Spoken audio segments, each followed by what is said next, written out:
Sir আজকে আমরা গুরুত্বপূর্ণ টপিক ক্রিয়ার কাল, এই টপিকটা আমরা একটু ভালো করে আজকে শিখবো। ক্রিয়ার কাল, বাচ্য, সমার্থক শব্দ, পারিভাষিক শব্দ, বিপরীত শব্দ, এই যে ছোট ছোট টপিকগুলো আমরা এড়িয়ে চলি। আসলে এই টপিকগুলো থেকে আপনি দেখবেন বিশেষ পরীক্ষায় বিপরীত শব্দ থেকে একটা ধরে, সমার্থক শব্দ থেকে একটা ধরে, পারিভাষিক শব্দ থেকে একটা নম্বর থাকে, বাগধারা থেকে একটা নম্বর থাকে।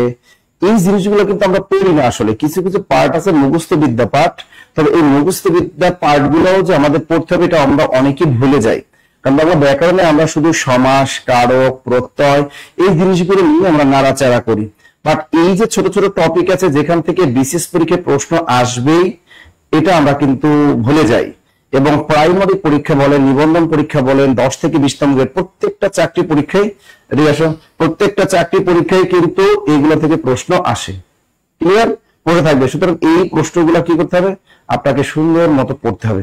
আমি আজকে প্রথমে দেখাই দিব যে এই কোন কোন টপিক গুলো মুখস্থ বিদ্যা আছে এবং প্রশ্ন আসে সেগুলো আবার বলে দিব, এবং তারপরে বেসিক ক্লাসটা শিখিয়ে দিব। ক্রিয়ার কাল এই জিনিসটা অনেক একটা কঠিন একটা টপিক, এটা একদম সহজভাবে শিখিয়ে দিব। বাচ্য টপিকটা সহজভাবে শিখিয়ে দিব, সবকটা টপিক আছে একদম শিখিয়ে দিব। কারণ এখান থেকে প্রাইমারি প্রধান শিক্ষক পরীক্ষা, বিশেষ পরীক্ষা সবগুলোতে কিন্তু আপনি পারবেন। ঠিক আছে? থাকবে।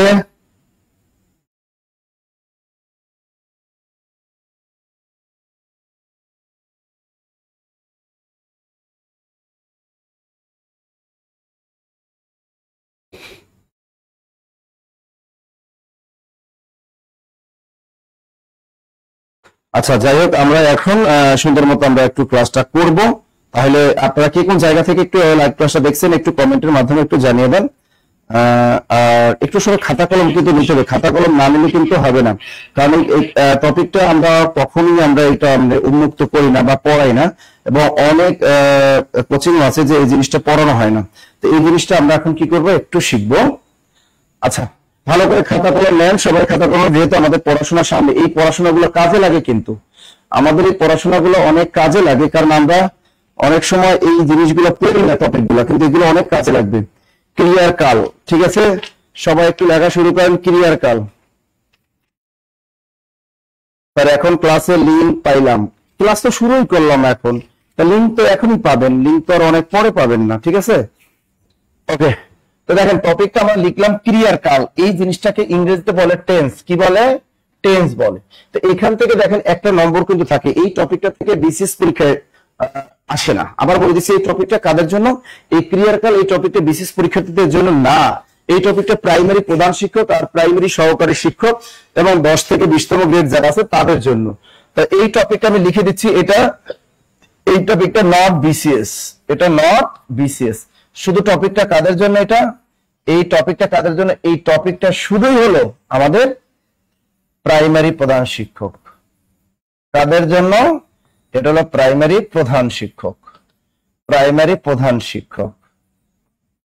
ক্লিয়ার? এটা হলো শুধু প্রাইমারি প্রধান শিক্ষক আর প্রাইমারি সহকারী শিক্ষক এবং 10 থেকে 20তম গ্রেডের জন্য। আচ্ছা, ক্রিয়ার কাল, আমরা সবাই জানি ক্রিয়ার সংগঠনের সময়কে কি বলা হয়? কাল বলা হয়। এই সংজ্ঞা পরীক্ষায় আসে না। ক্রিয়ার কাল 3 প্রকার, এটাও পরীক্ষায় আসে না। তবু লিখতে পারেন ক্রিয়ার কাল কত প্রকার? ক্রিয়ার কাল 3 প্রকার। লিখে রাখেন, ক্রিয়ার কাল হলো 3 প্রকার। ক্রিয়ার কাল কত প্রকার? ক্রিয়ার কাল হলো 3 প্রকার। লেখেন দ্রুত। ময়মনসিংহ হালুয়াঘাট থেকে আছেন, আচ্ছা আফরোজা আফরিন আছেন, সবাই আছেন। Thank you, thank you. সবাই একটা করে শেয়ার করে রাখেন, ক্লাসটা শেয়ার করে রাখলে আপনার অনেক কাজে দিবে। ক্রিয়াকাল 3 প্রকার। এর ভিতরে বর্তমান কাল আছে, অতীত কাল আছে, আছে ভবিষ্যৎ কাল। স্যার বর্তমান কালের ভিতরে ভেজাল লাগে, পরীক্ষা সে নিচের কোনটি সাধারণ বর্তমান, নিচের কোনটি নিত্যবৃত্ত বর্তমান, বা অথবা বলে নিচের কোনটি নিত্য বর্তমান কালের উদাহরণ, নিচের কোনটি পূর্বঘটিত বর্তমান। এই জিনিসগুলো কিন্তু আসে পরীক্ষায়। তাই ওই যেগুলো আসে ওই ক্রিম পয়েন্টগুলো আমি আজকে আপনাদেরকে শিখিয়ে দিব। তাহলে এখন সাধারণ বর্তমান পরীক্ষা, এটা কিন্তু অনেকবার পরীক্ষায় প্রাইমারি পরীক্ষা আসছে যে নিচের কোনটি সাধারণ বর্তমান কালের উদাহরণ, নিচের কোনটি সাধারণ বর্তমান কালের উদাহরণ। তো এটাকে আমরা ইংরেজিতে বলি প্রেজেন্ট ইনডেফিনিট টেন্স। প্রেজেন্ট কি? Present indefinite. আচ্ছা, প্রেজেন্ট ইনডেফিনিট টেন্স কাকে বলে বলতে পারবেন? তাহলে এই সাধারণ বর্তমান এটাকে বলে প্রেজেন্ট ইনডেফিনিট টেন্স। একদম ইংরেজির সাথে মিল রেখে আমরা প্রেজেন্ট ইনডেফিনিট টেন্স কাকে বলে? যে টেন্স দ্বারা বর্তমানে কোনো কাজ করা, অভ্যাস বা চিরন্তন সত্য বোঝায় তাকে প্রেজেন্ট ইনডেফিনিট টেন্স বলে। ছোটবেলা থেকে পড়ে আসছি। ওই সেম জিনিসটাই এখানে আমরা বসিয়ে দিব। এখানে বাংলার ক্ষেত্রে একটু আলাদা আছে, মানে এখানে একটু আলাদা, একটু আলাদা, তা আমি সেটা বুঝিয়ে দিচ্ছি। তাহলে সাধারণ বর্তমানকাল প্রেজেন্ট ইনডিফিনিট টেন্স কাকে বলে? শর্টকাট কথা একটা পয়েন্ট বলবেন, যে টেন্স দ্বারা বর্তমানে কোনো কাজ করা বোঝায়। লেখেন, যে টেন্স দ্বারা বর্তমানে কোনো কাজ করা বোঝায়, যে টেন্স দ্বারা বর্তমানে কোনো কাজ করা বোঝায়, কাজ করা বুঝায়। লেখেন, যে টেন্স দ্বারা বর্তমানে কোনো কাজ করা বোঝায়। দ্রুত লেখেন, যে টেন্স দ্বারা বর্তমানে কোনো কাজ করা বোঝায়।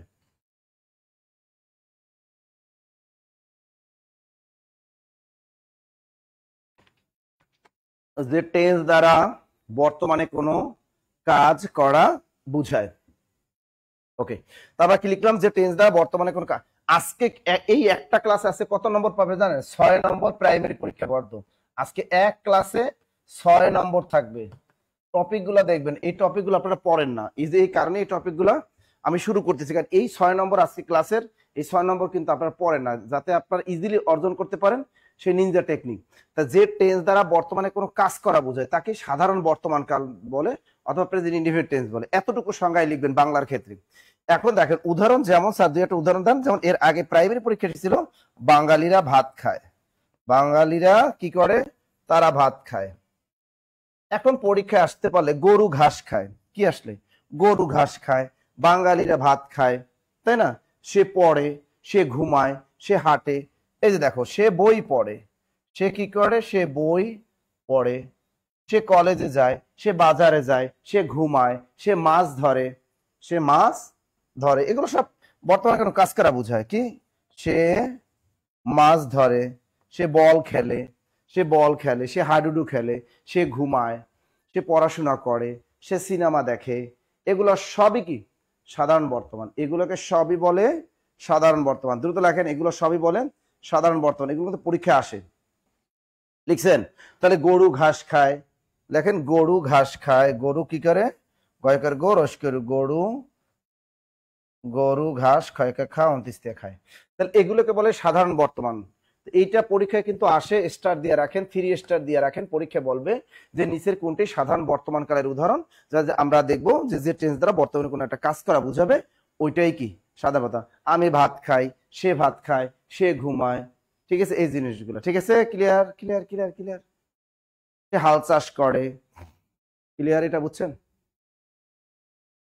হ্যাঁ, যে বর্তমানে কোনো কাজ করা বোঝায়। শেষ, এটা শেষ গেল এটা। এখন দেখেন, এটাকে এই যে সাধারণ বর্তমানটা বললাম, এখন আমরা শিখবো ঘটমান বর্তমান। এটার সাথে কিন্তু একদম রিলেটেড। দেখেন, এবারে আমরা শিখবো ঘটমান বর্তমান। ঘটমান বর্তমান, ঘটমান। আচ্ছা, ঘটমান বর্তমান কোনটা বলেন তো? ঘটমান বর্তমান কোনটা? ঘটমান বর্তমান হলো ওটাই যে টেন্স দ্বারা বর্তমানে কোনো কাজ চলতেছে বুঝায়। আমরা এটাকে বলি প্রেজেন্ট কন্টিনিউয়াস টেন্স। ছোটবেলা থেকে পড়েছি প্রেজেন্ট কন্টিনিউয়াস টেন্স। তো এটা ইংরেজির মাধ্যমে মনে রাখলে আপনার খুব ভালো হবে, present continuous. Present continuous tense. তাহলে প্রেজেন্ট কন্টিনিউয়াস টেন্স কাকে বলে? যে টেন্স দ্বারা বর্তমানে কোনো কাজ চলতেছে বুঝায়, রানিং। তাহলে লেখেন, যে টেন্স দ্বারা বর্তমানে কোনো কাজ চলতেছে বুঝায় তাকে প্রেজেন্ট কন্টিনিউয়াস টেন্স অথবা ঘটমান বর্তমান বলে। ইংরেজির মাধ্যমে মনে রাখবেন, একদম ইজি, পানির মতো লাগবে দেখবেন, ক্রিয়ার কাল। যে টেন্স দ্বারা বর্তমানে কোনো কাজ চলতেছে বোঝায়। আচ্ছা, আর এখানে লিখেছিলাম কি? সাধারণ বর্তমান। সাধারণ বর্তমান। আচ্ছা, সাধারণ বর্তমান কালটা কি? Present indefinite tense. Present indefinite, যে টেন্স দ্বারা বর্তমান কাল। যেমন আমি বলছিলাম, একটা আমার উদাহরণ দিচ্ছিলাম, বাঙালিরা ভাত খায়। কি বলেছিলাম? বাঙালিরা ভাত খায়। এখন এটাকে আপনি ঘটমান বর্তমানে ট্রান্সফার করেন। আবার লিখছিলাম সে পড়ে, এটা সাধারণ বর্তমানের উদাহরণ। এটাকে আপনি ঘটমান বর্তমানে নেন। আবার আমার লিখছিলাম কি? গরু ঘাস খায়। গরু ঘাস খায়। এগুলো যদি এখন আমরা এই ঘটমান বর্তমান নিয়ে যাচ্ছি, ঘটমান বর্তমান মানে কি? যেটা রানিং চলতেছে। তাহলে বাঙালিরা ভাত খায়, তো এটা যদি আমরা ঘটমানে নিয়ে যাই তাহলে হবে বাঙালিরা ভাত খাচ্ছে। বাঙালিরা ভাত খাচ্ছে। দেখেন, সে পড়ে, এটা যদি আমরা কন্টিনিউয়াসে নিয়ে যাই, সে পড়ছে, সে পড়িতেছে বা সে পড়ছে, সে পড়ছে, এটা একটা রানিং চলতেছে। আবার এখানে কি লিখলাম, গরু ঘাস খায়, এটাকে কন্টিনিউয়াস টেন্সে নিলে কি হবে, গরু ঘাস খাচ্ছে। লেখেন গরু ঘাস খাচ্ছে। এখন দেখেন এই এখন ঘটমান বর্তমান আর সাধারণ বর্তমানে পার্থক্যটা বলতে বুঝতে পারছেন তো। এখন আসছে কি, সে মাঠে ফুটবল খেলে, এটা আসলো, এটা কোন কালের উদাহরণ, সে মাঠে ফুটবল খেলে, এটা হলো সাধারণ বর্তমান। এটাকে যদি আমরা ঘটমান বর্তমান নিয়ে যাই, সে মাঠে ফুটবল খেলছে, সে মাঠে ফুটবল খেলছে, তো এটা হলো ঘটমান বর্তমান। এটা হলো স্বাভাবিক দৃষ্টিতে কথাগুলো বলবে, সে ঘুমায়, সে হাঁটে, সে হাঁটে, সে নামাজ পড়ে, এরকম জিনিসগুলা। এগুলো আবার কন্টিনিউয়াসে নেওয়া একদম ইজিলি, কিন্তু যেমন আমি একটা বাক্য দেই, যেমন কি লিখলাম, মেয়েরা টিকটক করে, মেয়েরা টিকটক করে। আচ্ছা, মেয়েরা টিকটক করে, এটা হলো সাধারণ বর্তমান কাল। এখন এটাকে আমরা ঘটমানে নিয়ে গেলে কি হবে বলেন তো, এটা ঘটমান নিয়ে গেলে কি হবে, এটাকে ঘটমান নিয়ে গেলে কি হবে বলেন, পড়াশোনা করবেন ঠান্ডা মস্তিষ্কে, একটা একটা টপিক ধরবেন, একটা একটা টপিক শেষ করবেন, একটা গুছানো ফরম্যাট আসবে, আপনাকে অনেকে ডিমোটিভেট করবেন। শোনেন ভাই, বাংলাদেশে যারা চাকরি পায় তাদেরকে দেখবেন, যারা চাকরি পায় তাদের 50% কোনো কোচিং এ যুক্ত থাকে না, তারা নিজেরাই পারে, কারণ তারা জন্মগত ভাবেই তারা কি অনেক মেরিটিয়াস, ভালো প্রতিষ্ঠানে পড়াশোনা করেছেন, যে কারণে তারা ভালো নিজেরা নিজে পড়াশোনা করে তারা চাকরিগুলো পেয়ে যায়, বিসিএস ক্যাডার হয়, ভালো ভালো চাকরি পায়। কিন্তু কোচিং কি সবাই করে, করে না কিন্তু ভাই, এটা কিন্তু 100% সত্য কথা, সবার কিন্তু কোচিং করা লাগে না। তাই এই কোচিং সেন্টার গুলোতে আসে কারা, যারা ওই ছোটবেলা থেকে ফাঁকি দিচ্ছেন, এসএসসি ইন্টারে ফাঁকি দিচ্ছেন, অনার্সে ফাঁকি দিচ্ছেন, পড়াশোনার রকম একটা ধাঁচ বুঝতেছেন না, এখন একটা অনার্স কমপ্লিট করছেন, এখন আপনার একটা চাকরি দরকার, তারা কি করেন, তারা বিভিন্ন কোচিং সেন্টারে ছোটাছুটি করেন, এবং তারা কি করেন, তারা বিভিন্ন কোচিং এ দেখি যে ইংরেজি কিভাবে সহজভাবে শেখা যায়, ম্যাথ কিভাবে সহজভাবে শেখা যায়, জিকে কিভাবে সহজভাবে শেখা যায়, বাংলা কিভাবে সহজভাবে শেখা যায়, এই জন্যই তারা আপনারা কোচিং সেন্টার দ্বারস্থ হন। এখন এক শ্রেণী মানুষ বলবে কি, যে কোচিং সেন্টার পড়ার দরকার নেই ভাই, সে কে বলবে, যে বলবে দরকার নাই, যে বলবে সে হয়তো অতি মেধাবী, তার লাগে না, বাস্তব কথা সে বলতে পারে, কিন্তু যে একজন মানুষ যে বুঝে না, তার তো অবশ্যই দরকার, অবশ্যই দরকার। চাকরি বাদ দেন, আপনি যখন এসএসসি বলেন, এইচএসসি বলেন, আপনি ফিজিক্স বলেন, কেমিস্ট্রি, আপনারা পড়ছেন না কোচিং এ, অবশ্যই পড়ছেন, স্যারদের কাছে প্রাইভেট পড়ছেন না, পড়ছেন। তো এই জন্য বলি যে সবার কাছেই আপনি যেখানে ভালো মনে করবেন, আপনি যেখানে ল্যাকিংস আছে ওই ল্যাকিংসটা পূরণ করেন, ভালো মতো শেখেন, তাহলে আপনিও জীবনে একটা ভালো চাকরি পাবেন। তা মেয়েরা টিকটক করে, এটা কি হবে, ছেলেরা টাঙ্কি মারছে, মেয়েরা টিকটক করছে, হ্যাঁ রানিং, মেয়েরা টিকটক করছে, ছেলেরা এগুলো কম করে, তাই এটা কন্টিনিউয়াস নিয়ে কি হয়, মেয়েরা টিকটক, তারা মেয়েরা টিকটক কি করছে, ক র ছাগের করছে, মেয়েরা টিকটক করছে, অর্থাৎ এটা রানিং চলতেছে, রানিং চলতেছে। তার মানে এখন সাধারণ বর্তমান আর ঘটমান বর্তমান ক্লিয়ার কিনা একটু বলেন আমাকে, আপনারা পারবেন কিনা, সাধারণ বর্তমান আর ঘটমান বর্তমান ক্লিয়ার কিনা। আমি আর একটা উদাহরণ দিব, দেখবো আপনারা এটা পারেন কিনা। আচ্ছা, আমি একটা বাক্য বললাম,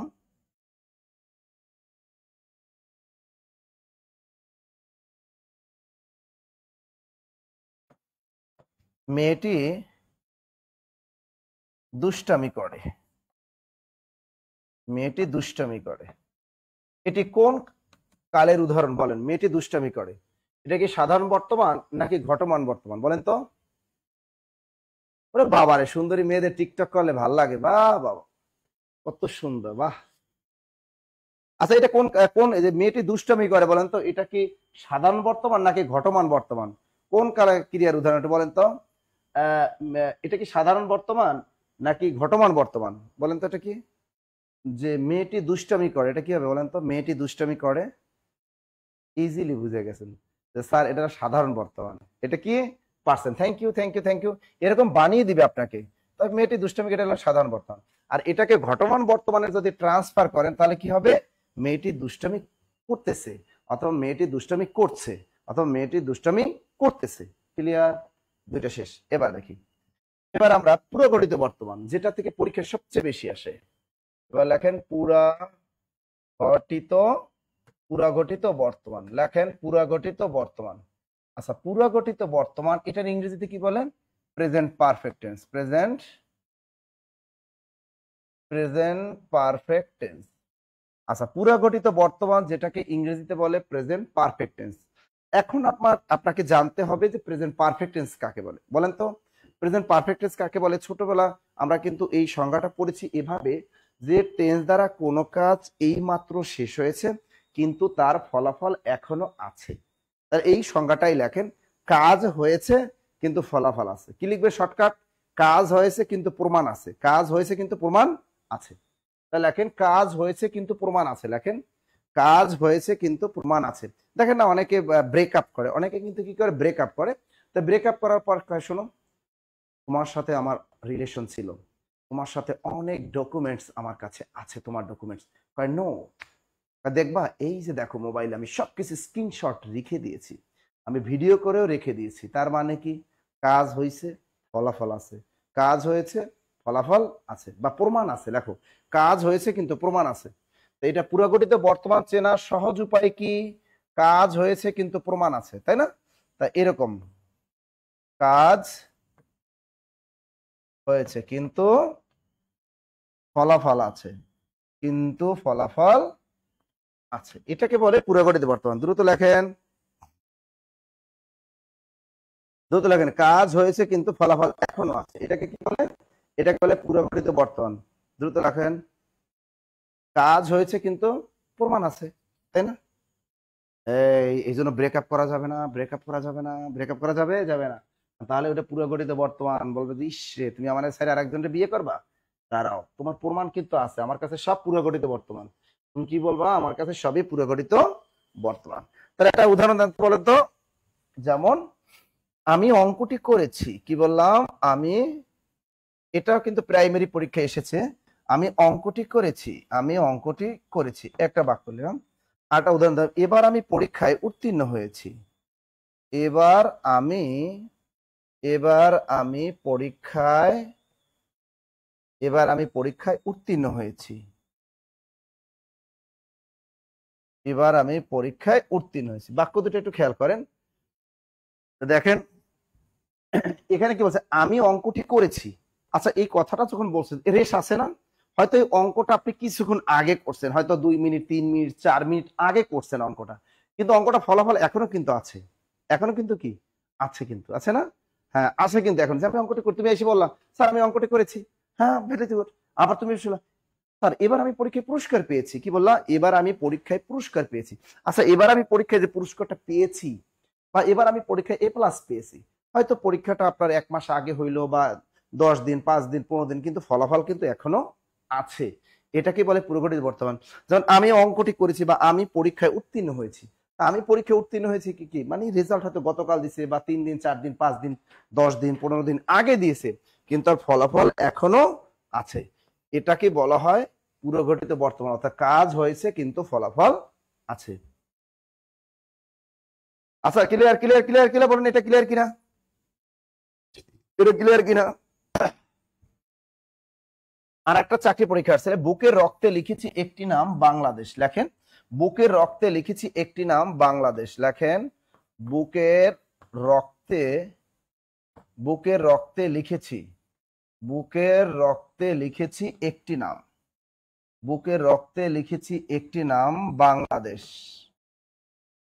এটা আসছে একবার পরীক্ষায়। এখানে বলছে কি বুকের রক্তে লিখেছি একটি নাম বাংলাদেশ।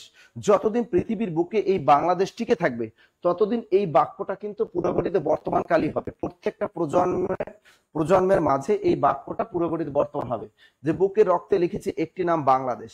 অর্থাৎ বুকের রক্তে যে একটি নাম বাংলাদেশ লিখেছি, অর্থাৎ বাংলাদেশ যে স্বাধীন হয়েছে তার রেশ এখনো কিন্তু আছে, এখনো কিন্তু আছে। এই বাক্যটা যতদিন পৃথিবীর বুকে বাংলাদেশ টিকে থাকবে ততদিন কিন্তু এটা পুরোগঠিত বর্তমানই হবে, পুরোগঠিত বর্তমান হবে। মনে থাকবে এরকম বলতে পারে সে পুরস্কার পেয়েছে। এগুলো কিন্তু অনেকবার জব পরীক্ষা আসছে, এই সেম বাক্যগুলো আসছে। সে পুরস্কার পেয়েছে, সে পুরস্কার পেয়েছে। তাই দেখো সে যে পুরস্কার পাইছে তার রেশ কিন্তু এখনো আছে, হয়তো গতকাল বা 2 দিন 3 দিন আগে পুরস্কারটা পেয়েছে। আচ্ছা ক্লিয়ার, এটা পুরো গঠিত বর্তমানটা ক্লিয়ার কিনা একটু কমেন্টের মাধ্যমে জানিয়ে দেন, যেটা ক্লিয়ার কিনা, পারবেন কিনা প্রেজেন্ট পারফেক্ট টেন্স, অর্থাৎ যে টেন্স দ্বারা কোনো কাজ এই মাত্র শেষ হয়েছে বা কিছুক্ষণ আগে শেষ হয়েছে বা পূর্বে শেষ হয়েছে কিন্তু তার ফলাফল বা রেশ এখনো আছে, সেটাই পুরো গঠিত বর্তমান। শর্টকাট বুঝাই দিলাম, কাজ হয়েছে কিন্তু প্রমাণ আছে, কাজ হয়েছে কিন্তু প্রমাণ আছে। দ্রুত লেখো, কাজ হয়েছে কিন্তু প্রমাণ আছে, এটার নামই হলো পুরো গঠিত বর্তমান। দ্রুত লেখেন পুরো গঠিত বর্তমান, লিখছেন এটা, দ্রুত লেখেন। এবার লেখো, এবার লেখেন নিত্য বর্তমান। চমৎকার, এটা ভেরি ভেরি ইম্পর্টেন্ট। নিত্য বর্তমান অথবা পুরাতন বোর্ড বইয়ে এটাকে বলা হতো নিত্য বৃত্ত, নিত্য বৃত্ত বর্তমান। কি লিখবেন? নিত্য বর্তমান অথবা নিত্য বৃত্ত বর্তমান। দ্রুত লেখেন নিত্য বর্তমান অথবা নিত্য বৃত্ত বর্তমান। দ্রুত লেখেন নিত্য বর্তমান অথবা নিত্য বৃত্ত বর্তমান। এটা very very important, very very important, very very important. এটা এখান থেকে পরীক্ষায় প্রশ্ন ধরেই নিত্য বর্তমান। আচ্ছা এটা একদম সহজভাবে আমি শিখিয়ে দিচ্ছি। এটা কিন্তু প্রেজেন্ট ইনডিফিনিট টেন্সেরই একটা পার্ট, প্রেজেন্ট ইনডিফিনিট টেন্সেরই একটা পার্ট। একটা হলো সাধারণ বর্তমান, ওটাকে আবার আরেকটা পার্ট আছে নিত্য বর্তমান অথবা নিত্যবৃত্ত বর্তমান। এখন এই কথাটা আপনি যদি পরীক্ষার হলে দেখেন, নিত্য কথাটা কি, এই জিনিসটা মনে রাখেন, নিত্য। তার এই নিত্য মানে কি? নিত্য মানে প্রতিদিন, এভরিডে।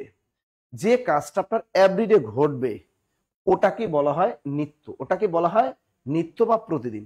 তা লেখেন বর্তমান কালে যে কাজটা প্রতিদিন ঘটবে, বর্তমান সময়ে যে কাজটা প্রতিদিন ঘটবে সেটাকে বলা হয় নিত্য বর্তমান। লেখো বর্তমান কালে যে কাজটা প্রতিদিন ঘটে, বর্তমান কালে যে কাজটা প্রতিদিন ঘটে, বর্তমান কালে যে কাজটা প্রতিদিন ঘটে, একদম কোনো মিস হবে না। যে কাজটা একদম নিত্য এভরিডে আমরা করি, যে সমস্ত কাজগুলো, সেগুলোকে বলা হয় নিত্য বর্তমান অথবা নিত্যবৃত্ত বর্তমান। যেমন একটা উদাহরণ দিতে পারেন, সে নিয়মিত নামাজ পড়ে, সে নিয়মিত নামাজ পড়ে। আচ্ছা দেখেন এই একটা বাক্য দিলাম, সূর্য পূর্ব দিকে ওঠে, সূর্য পূর্ব দিকে ওঠে। আবার কি হলো, এখানে প্রতিদিন খেলা হয়, এখানে প্রতিদিন খেলা হয়। সে নিয়মিত ব্যায়াম করে। এগুলোকে বলা হয় নিত্য বর্তমান অথবা নিত্যবৃত্ত বর্তমান। ঠিক আছে, এটাই হলো চিরন্তন সত্য, এটাই হলো চিরন্তন সত্য অথবা নিত্য এভরিডে ঘটে বা অভ্যাস। এটাই মূলত ওই যে অভ্যাস, চিরন্তন সত্য, প্রেজেন্ট ইনডিফিনিট টেন্সের দুইটা পার্ট আছে কিন্তু, যে টেন্স দ্বারা বর্তমান কাজ করা বোঝায় এবং চিরন্তন সত্য অভ্যাস বোঝায়, তাকে প্রেজেন্ট ইনডিফিনিট টেন্স বলে। তো এখানে নিত্য বর্তমান মানে মনে রাখবা যে কাজটা তোমার প্রতিদিন ঘটবে বা নিয়মিত ঘটবে, ওইটাকেই বলা হয় নিত্য বর্তমান। যেমন সূর্য পূর্ব দিকে ঘটে, এটা নিয়মিত ঘটে। তারপর সে নিয়মিত নামাজ পড়ে, এটাও নিয়মিত ঘটে। এখানে প্রতিদিন খেলা হয়, এটাও নিয়মিত ঘটে। অর্থাৎ যেটা নিত্য ঘটে বা এভরিডে ঘটে ওটাকে বলা হয় নিত্য বর্তমান অথবা নিত্যবৃত্ত বর্তমান। ক্লিয়ার? এটা ক্লিয়ার? লেখা শেষ হলে একটু ক্লিয়ার হলে ডান লিখবেন। হ্যাঁ হ্যাঁ, আমরা প্রতিদিন বল খেলি, good. Clear clear clear clear clear. হ্যাঁ, নাসির স্যার প্রতিদিন ক্লাস নেয়, গুড। সূর্য পশ্চিম দিকে অস্ত যায়, বাবা। শোন একটা জিনিস কি, যদি আপনি দেখেন যে আসলে জিনিসটা মাথার ভিতরে ঢুকে পড়ে, বেসিক জ্ঞানটা যদি আপনি ক্লিয়ার করতে পারেন, বেসিক জ্ঞানটা ক্লিয়ার হলে কিন্তু আপনি কি করতে পারবেন, আপনি সব কিছু করতে পারবেন, আপনি সবকিছুই করতে পারবেন। ওকে, নিত্য বর্তমান অথবা নিত্যবৃত্ত বর্তমান হয়ে গেল। এরপরে কি শিখবো আমরা? বর্তমান অনুজ্ঞা। এবার লেখেন বর্তমান অনুজ্ঞা, বর্তমান অনুজ্ঞা। তাহলে বর্তমান অনুজ্ঞাটা কি? বর্তমান অনুজ্ঞা কি লেখেন, বর্তমান কালে আদেশ, উপদেশ, অনুরোধ, নিষেধ, প্রার্থনা বোঝায়। লেখো বর্তমানে আদেশ, কি লিখবেন? বর্তমানে আদেশ, বর্তমানে আদেশ, উপদেশ, নিষেধ,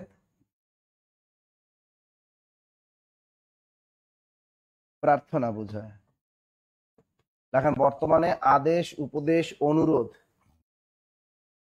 বর্তমানে আদেশ, নিষেধ, অনুরোধ বুঝায়। দ্রুত লেখেন, এটা পিডিএফ আপনারা পেয়ে যাবেন। হ্যাঁ, ক্লাসের পিডিএফ যারা ভর্তিকৃত স্টুডেন্ট আছেন আমাদের, তারা ভর্তিকৃত স্টুডেন্টরা কিন্তু এই ক্লাসের পিডিএফ কিন্তু সবাই পাবেন। ভর্তিকৃত স্টুডেন্ট যারা না, তারা কিন্তু এই ক্লাসের পিডিএফটা পাবেন না। তাহলে বর্তমান অনুজ্ঞা বর্তমানকালে কি হবে? বর্তমানকালে আদেশ বুঝাবে, উপদেশ বুঝাবে, নিষেধ বুঝাবে, অনুরোধ বুঝাবে, প্রার্থনা বুঝাবে। এটাকে বলা হয় বর্তমান অনুজ্ঞা। মনে থাকবেন? আচ্ছা দেখেন, এখন আমি একটা আপনাদেরকে বাক্য দিব। এই বাক্যটা দ্বারা কি বুঝায় সেটা আপনারা উত্তরটা বলবেন। হ্যাঁ, আমি একটা আপনাদের বাক্য দিব এবং যেটা পরীক্ষায় বারবার আসে। ঠিক আছে, বাক্যটা আপনারা উত্তরটা বলবেন। সেটা হলো, বাক্যটা আমার আমার দরখাস্তটা পড়ুন। আমার দরখাস্তটা পড়ুন। এই বাক্যটা দ্বারা কি বুঝায়? ক নাম্বার অপশন দিয়ে দিল আদেশ, এবার দিয়ে দিল খ নাম্বার দিয়ে দিল অনুরোধ, গ নাম্বার দিয়ে দিবে প্রার্থনা,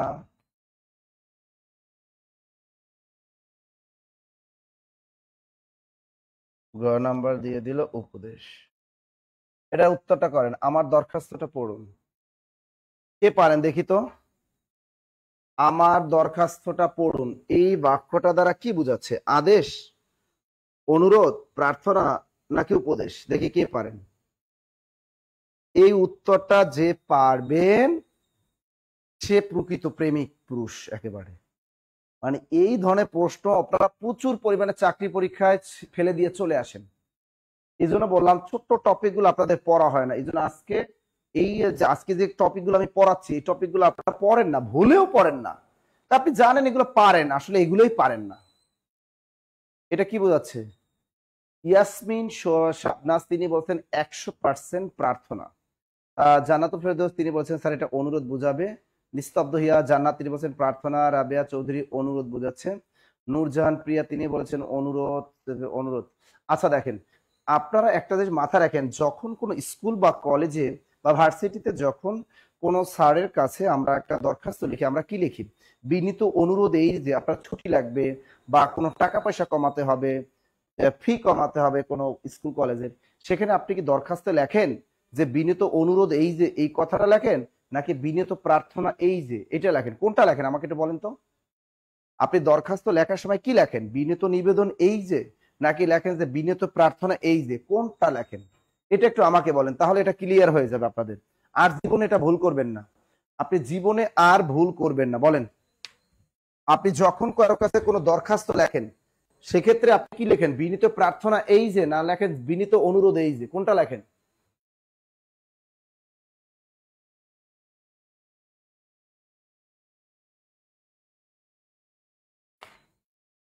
আপনারা কি বলেন সেখানে? বিনীত প্রার্থনা এই যে না বিনীত অনুরোধ এই যে? একটা জিনিস মাথায় রাখবেন, কারো কাছে দরখাস্ত লিখতে গেলে তাকে অনুরোধ করা যাবে না, তাকে প্রার্থনা করতে হয়। কি করতে হয়? প্রার্থনা। আর অনুরোধ কোনটা জানেন? অনুরোধ মানে রিকোয়েস্ট। আপনি একজনকে একটা অনুরোধ করতে পারেন, প্লিজ অঙ্কটা করে দাও না। অনেক মেয়েরা ঢং করে আদর করে বলে না ছেলেদেরকে, আমাকে অঙ্কটি বুঝিয়ে দাও না। এটাকে বলে অনুরোধ। আমাকে অঙ্কটি বুঝিয়ে দাও না, আমাকে অঙ্কটি করে দাও না, একটু কাছে আসো না। এটাকে বলে রিকোয়েস্ট। দরজাটা খুলো না, আমার সাথে একটু চলো। এই জিনিসগুলোকে কি বলে? এই জিনিসগুলোকে বলে রিকোয়েস্ট বা অনুরোধ। কথা ক্লিয়ার? এবার বুঝছেন? আর জীবনে ভুল করবেন তো দরখাস্ত দিয়া কোনো বাক্য পরীক্ষায় দিলেই তুষ্টাস প্রার্থনা টিক দিয়ে চলে আসবেন। দরখাস্ত শব্দ দিয়ে কোনো বাক্য পরীক্ষায় দিলেই উত্তরটা প্রার্থনা দিয়ে আসবে। আর জীবনে ভুল করবেন এটা। তোমরা অনুরোধ আর প্রার্থনা এই জিনিসটা বুঝো না। আল্লাহ, অনুরোধ জিনিসটা কি? একটু দরজাটা খোলো, একটু দরজাটা খোলো, একটু কাছে আসো, একটু অঙ্কটা বুঝিয়ে দাও, আমার মোবাইলটা নষ্ট হয়ে গেছে, একটু মোবাইলটা একটু কি একটু চালু করে দাও। এই জিনিসগুলাকে বলে অনুরোধ। তোমরা অনুরোধ বুঝো না। প্রার্থনা দ্বারা তো একটা চাওয়া বোঝায়। তুমি আল্লাহর কাছে, সৃষ্টিকর্তার কাছে একটা প্রার্থনা করতেছো। তুমি হেডমাস্টার বা প্রধান শিক্ষকের কাছে কিছু চাইতেছো, তার কাছে ছুটি চাইতেছো, তাই না? তার কাছে ছুটি চাইতেছো, তার কাছ থেকে তুমি কোনো সুযোগ সুবিধা চাইতেছো। এইগুলো তো প্রার্থনা মানে তো চাওয়া। প্রার্থনা মানে কি? চাওয়া, তাই না? আর অনুরোধ আর চাওয়া এক হলো। প্রার্থনা মানে কি? চাওয়া। আর অনুরোধ কি? একটু অঙ্ক ঠিক করে দাও না, এটাকে বলে রিকোয়েস্ট। কথা ক্লিয়ার? কি ক্লিয়ার ক্লিয়ার ক্লিয়ার ক্লিয়ার? বুঝছেন? আবার বুঝছেন? এই জিনিসটা আপনাদের আমি বুঝাতেই পারি না। এই জিনিসটা যতবার চাকরি পরীক্ষা আসে আর এই বাক্যটা আমি যতবার দিই ততবারই অনুরোধ অনুরোধ অনুরোধ। তোমরা যে কোনটা মানে এইটা বুঝো না, যে একটা কথা আছে নারীদের মন বোঝা অনেক জটিল একটা বিষয়। তুমি যদি না বুঝো যে তোমার মনের মানুষটা কি চাচ্ছে, সেটাই যদি না বুঝো তাহলে তার হবে না। মনটা তো বুঝতে হবে। এখানে বাক্যটা আমার দরখাস্তটা পড়ুন, এই দরখাস্তটা পড়ুন, এটা তার কাছে অনুরোধ করতে পারবে, প্রার্থনা করতে হবে। কি করতে হবে? প্রার্থনা। মনে রাখবেন এরকম দরখাস্ত শব্দটা থাকবে, উত্তরটা প্রার্থনা। ক্লিয়ার? এর সাউন্ড কি সমস্যা দেখতো, সাউন্ডের সমস্যা কিনা? Clear clear clear? আচ্ছা সাউন্ড ক্লিয়ার কিনা দেখো তো, সাউন্ড প্রবলেম। এক কথায় মাথা রাখবা, দরখাস্ত মানেই প্রার্থনা। লিখে রাখেন, জীবনে বলবেন না, খাতায় লিখে রাখেন দরখাস্ত। কথা দরখাস্ত কোন বাক্য থাকলে প্রার্থনা ঠিক দিয়ে আসবেন, দরখাস্ত থাকলে কি প্রার্থনা। Clear clear clear clear clear clear? Sound সমস্যা। আচ্ছা দাঁড়া, সাউন্ডটা ঠিক করুক, একটু সাউন্ডটা দেখো না, সাউন্ড। ওর বাবার মনের মানুষ নাই তাই বুঝি না, চিন্তা করা লাগে। সবকিছুতে কি মনের মানুষ থাকা লাগে? সবকিছু কি মনের মানুষ থাকা লাগে? দরখাস্ত মানে প্রার্থনা, লিখছেন এটা লিখছেন, দরখাস্ত থাকলে কি প্রার্থনা। আজকে স্যার সাউন্ড সমস্যা, সাউন্ড সমস্যা।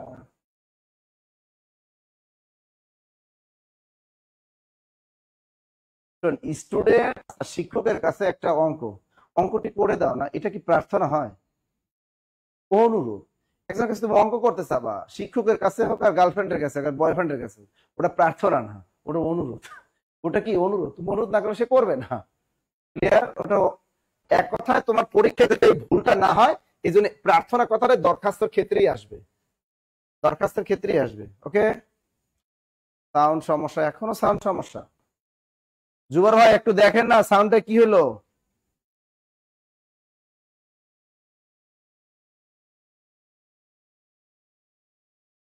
লিখছেন লিখছেন? হ্যাঁ দরখাস্ত থাকলে। ওকে এখন দেখো তো সাউন্ড ক্লিয়ার কিনা। সাউন্ড গড়গড় করতেছে।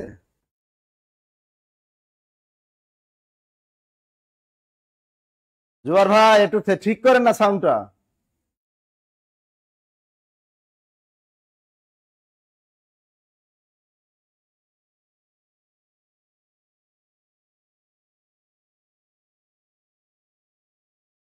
আমি টাকা দিয়ে অঙ্ক করি তাহলে প্রার্থনা হবে কেন? হ্যাঁ প্রার্থনা হবে কেন? প্রার্থনা হবে একমাত্র পরীক্ষায় দরখাস্তর ক্ষেত্রেই প্রার্থনা ঠিক দিবেন, দরখাস্তের ক্ষেত্রে প্রার্থনা ঠিক দেবেন। ক্লিয়ার? দরখাস্তের ক্ষেত্রে কি করবেন? প্রার্থনা ঠিক দিবেন। ওকে, তার শব্দ যন্ত্র পরিবর্তন করেন দেখে, যন্ত্র তো ঠিকই আছে। আচ্ছা দেখো তো এখন সাউন্ড ক্লিয়ার কিনা।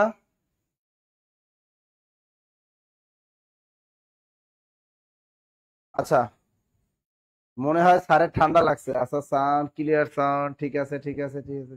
আচ্ছা এখন দেখো, এখন আমরা যে জিনিসটা লিখবো অতীতকাল, লেখেন সাধারণ অতীত,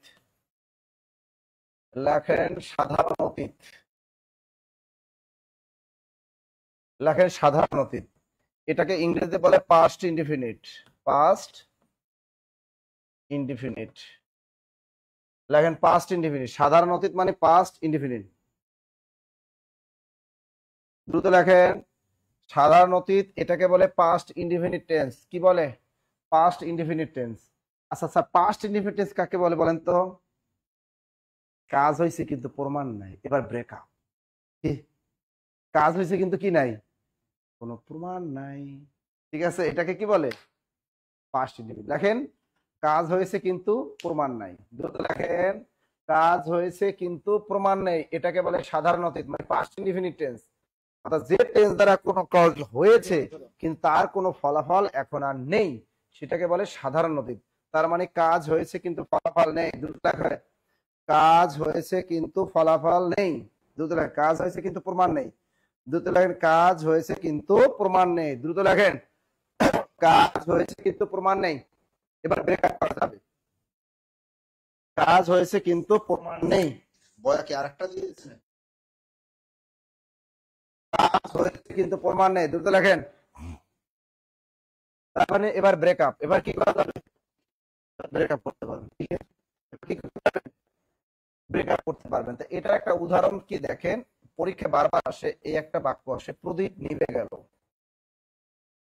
প্রদীপ নিভে গেল। প্রদীপ নিভে গেল, এই বাক্যটা আসে। এখান থেকে আর একটা বাক্য বারবার চাকরি পরীক্ষা আসে, শিকারী পাখিটিকে গুলি করলো। শিকারী পাখিটিকে কি করলো? গুলি করলো। শিকারী পাখিটিকে গুলি করলো। দ্রুত লেখেন।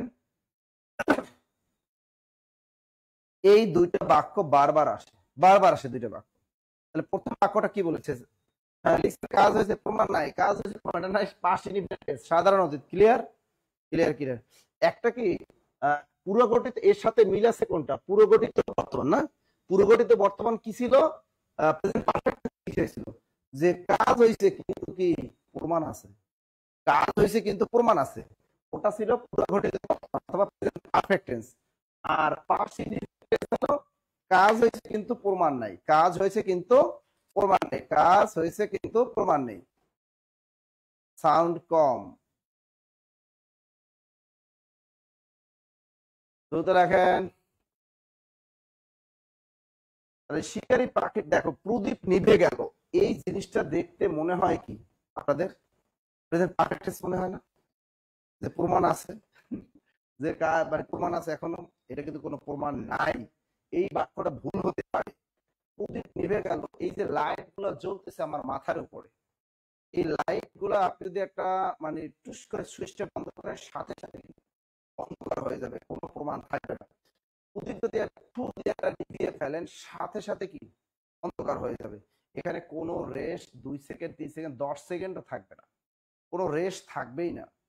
আবার দেখেন, শিকারী পাখিটিকে গুলি করলো, গুলি করা কিন্তু শেষ, কিন্তু কোনো প্রমাণ নেই। একটা গুলি বন্দুকের ভিতর থেকে বের হয়ে যায় সেকেন্ডের ভিতরে, তাই না? সেকেন্ডের ভিতরে বের হয়ে যায়, কিন্তু ওইটার আর কোনো রেস্ট থাকবে না। যেমন আপনি একজনকে বললেন যে ভাই দেখো তো, ভাই শিকারী পাখিটাকে গুলি করছে। শিকারী পাখিটি যে গুলি করছে, ওই যে গুলিটা কই, তুমি তো গুলি, এটা তো তামিল মুভি না যে তুমি গুলিটা দেখতে পাবা, দেখার কোনো সুযোগ নেই, গুলি করা শেষ একদম। হান্টার শুট দ্য বার্ড, ইংরেজি করেন ইজিলি পারবেন। তো মনে রাখবেন এই জিনিসটা হলো, কাজ হয়েছে কিন্তু প্রমাণ নেই, কাজ হয়েছে কিন্তু প্রমাণ নেই, সেটার নাম সাধারণত। এই দুইটা বাক্য বারবার চাকরি পরীক্ষা আসে। স্যার শোনা যায় না, শোনা যায় না আপনার কথাগুলো, সাউন্ড সমস্যা, একটা অবস্থা রে।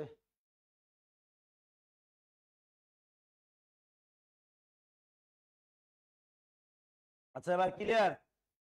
সাউন্ড ঠিক না করে ক্লাস উদাই। সাউন্ড বাংলা পুরনো সিনেমার মতো আসে।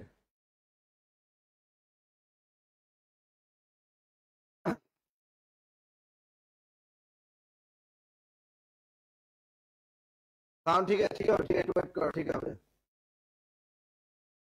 ওয়েট করেন, ওয়েট করেন, ওয়েট করেন। আচ্ছা এবার দেখো তো ক্লিয়ার কিনা। ঠিক হবে, ঠিক হবে, একটু ওয়েট, ওয়েট, ওয়েট, ওয়েট। এবার ক্লিয়ার? যেহেতু শফিকুর রহমান বলছে স্যার ক্লিয়ার, তার হয়তো কিছু ক্লিয়ার হয়েছে না। সাউন্ড সমস্যা, সাউন্ড সমস্যা, সাউন্ড কম, সাউন্ড কম। আচ্ছা এখন দেখো আরো ক্লিয়ার হয় না?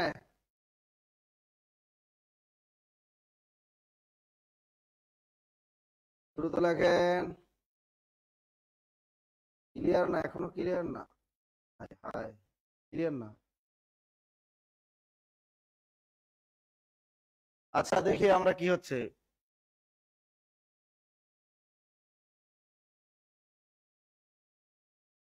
আজকে সাউন্ডটি আবার হঠাৎ কি হইলো? হ্যাঁ? কপ 29 নাকি কপ 30? আমি তো জানি কপ 29। সাউন্ড নেই। আচ্ছা, সাউন্ড আসুক, তারপর আমরা ক্লাসটা শুরু করি।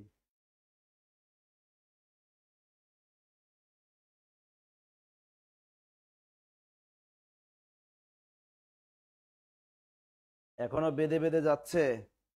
এত সুন্দর একটা ক্লাস শুরু করলাম সকালবেলা। এই টপিকটা কিন্তু খুব গুরুত্বপূর্ণ একটা টপিক, কিন্তু এই টপিকটা আমরা ভুল করি। এই জন্য ঠান্ডা মস্তিষ্কে টপিকটা একটু বিভিন্ন রোমান্স দিয়া, উদাহরণ দিয়ে আমি বুঝিয়ে দিছি যাতে আপনাদের মনে থাকে, ঠিক আছে? কিন্তু আস্তে আস্তে স্যার চালাই যান। আচ্ছা, আস্তে আস্তে চালাই যেতে কইছেন, চালাই যায়। এখন একটা গল্প মনে করছে, এই যে তোমরা বলছেন আস্তে আস্তে চালাই যান, এটা দিয়ে একটা গল্প মনে করছে আসলে, কিন্তু গল্পটা বলা যাবে না পাবলিকলি। কি করা যাবে না? গল্পটা বলা যাবে না। এই গল্পটা হলো কি, গোপনে গোপনে বলতে হবে। এই গল্পটা প্রকাশ্যে বলা যাবে না। ওকে, তাহলে দেখেন, এখন দেখেন আমি আবার বুঝিয়ে দিচ্ছি সাধারণ অতীত। আবার সমস্যা নাই, এবার আমি একটু বুঝিয়ে দিচ্ছি সাধারণ অতীত। সাধারণ অতীত এটাকে ইংরেজিতে বলে past indefinite tense. Past indefinite tense কাকে বলে? কাজ হয়েছে কিন্তু কি প্রমাণ নাই। এক কথায় বুঝে নিবে, শর্টকাট সংজ্ঞা।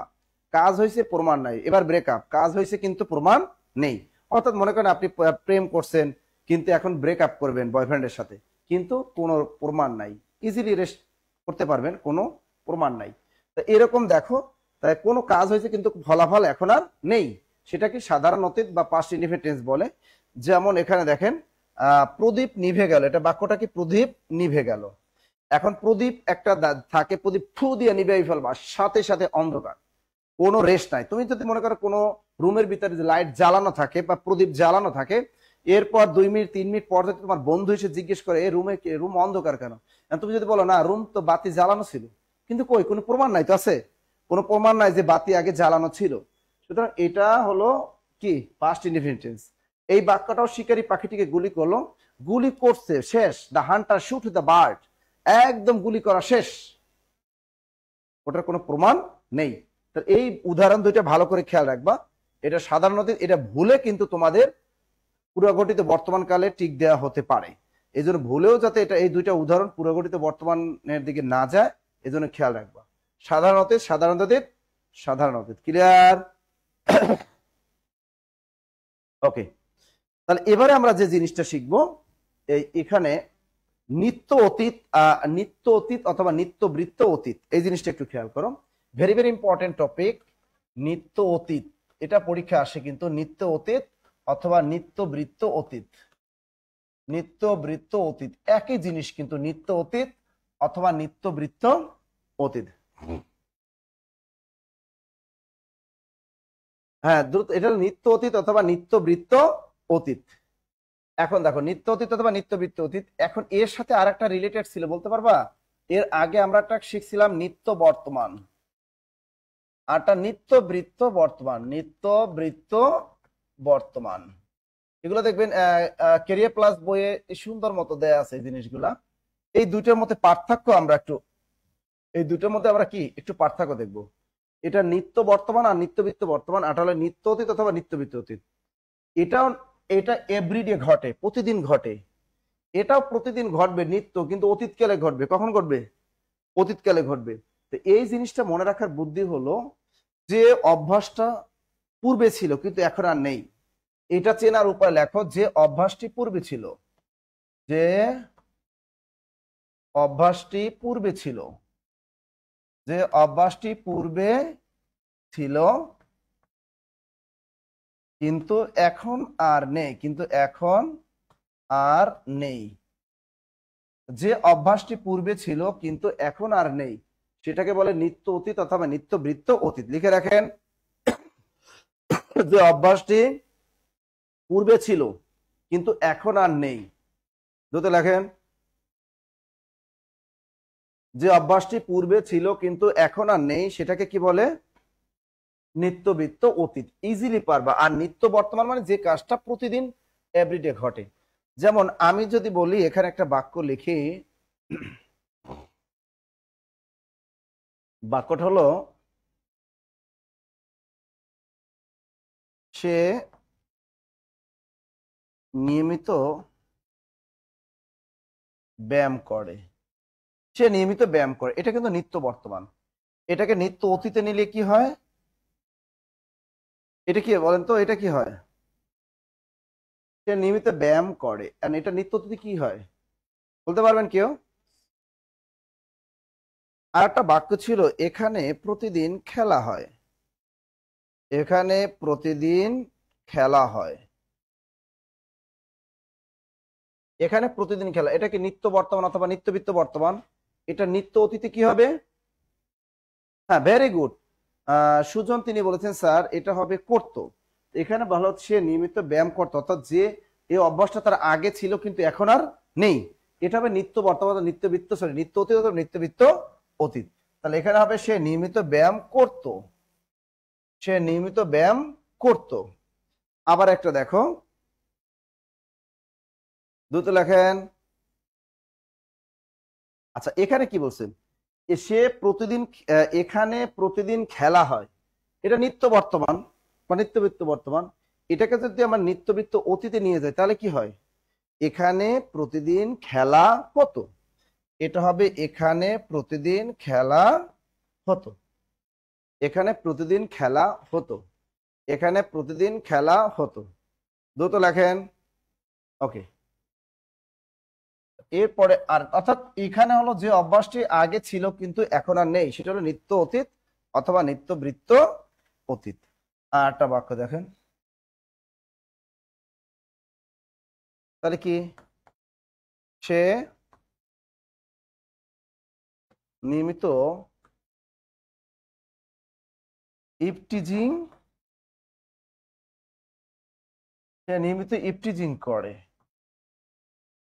এটা নিত্য অতীতে কি হবে? সে ইভটিজিং করে, আছে না? সে ইভটিজিং, সে নিয়মিত ইভটিজিং করে। আর একটা আছে, সে ইভটিজিং করে, সে ইভটিজিং করে, এই একটা বাক্য, সে ইভটিজিং করে। আর একটা কি?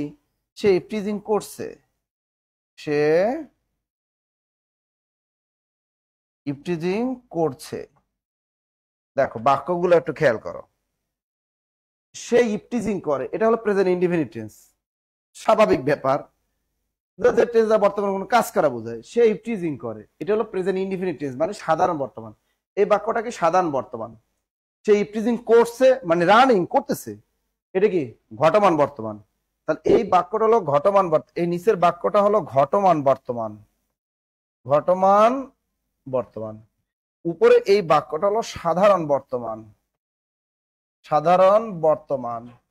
তাহলে সে নিয়মিত ইভটিজিং করে, এটা কি নিত্য, মানে এভরিডে, নিয়মিত কথাটা যেহেতু আছে সুতরাং এটা নিত্য বর্তমান অথবা নিত্যবৃত্ত বর্তমান। এখন এই বাক্যটাকে নিত্য অতীত বা নিত্যবৃত্ত অতীতে নিলে কি হয়? সে নিয়মিত ইভটিজিং করত, সে ইভটিজিং করত, সে নিয়মিত ইভটিজিং করত। ক্লিয়ার? মনে থাকবে, এটা মনে থাকবে? এটা ক্লিয়ার কিনা বলেন? এই নিত্য বর্তমান, নিত্য অতীত, তাই না? ক্লিয়ার ক্লিয়ার ক্লিয়ার, মনে থাকবে, মনে থাকবে, মনে থাকবে, মনে থাকবে। এইদিকে এইটা ক্লিয়ার কিনা বলেন, ক্লিয়ার কিনা? এবারে লাস্ট একটা বাক্য দিব, তাহলে এটা শেষ হয়ে যাবে। দেখবেন এই জিনিসগুলা ইজি, মানে বেসিক থাকলে আপনি পরীক্ষা যেভাবে আসবে আপনি পারবেন।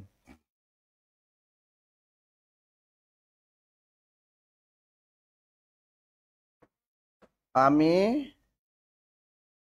নিয়মিত প্রেম করি, এটা কি নিত্য বর্তমান না? এটা কি? এটাকে নিত্য অতীতে নিয়ে যাও তো দেখি কে কে পারেন। এটাকে নিত্য অতীতে নিয়ে যান,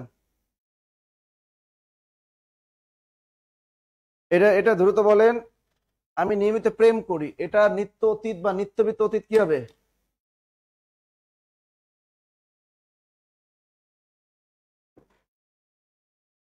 এটা বলেন, এটা বলেন তো। আমি নিয়মিত প্রেম করি, এটা কি হবে?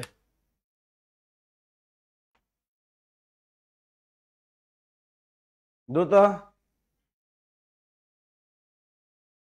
এটা কি হবে? নিত্য অতীত বা নিত্যবিত অতীত কি হবে?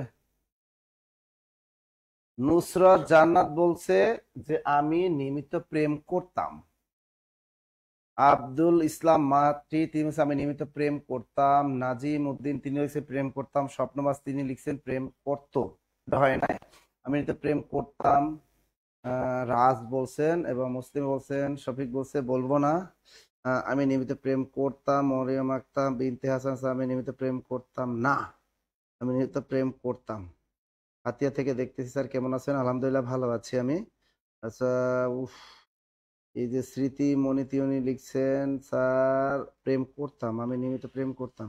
আচ্ছা, তাহলে আজকে আমরা এই প্রমাণটা পাইলাম। এখানে যারা এখানে যাদের স্ত্রীরা ক্লাস করতেছে তাদের হাজবেন্ডদের বলতেছি, আপনারা দেখেন আপনাদের বউ আগে প্রেম করতো, এটা প্রমাণ আজকে পেয়ে গেলেন, তাই না?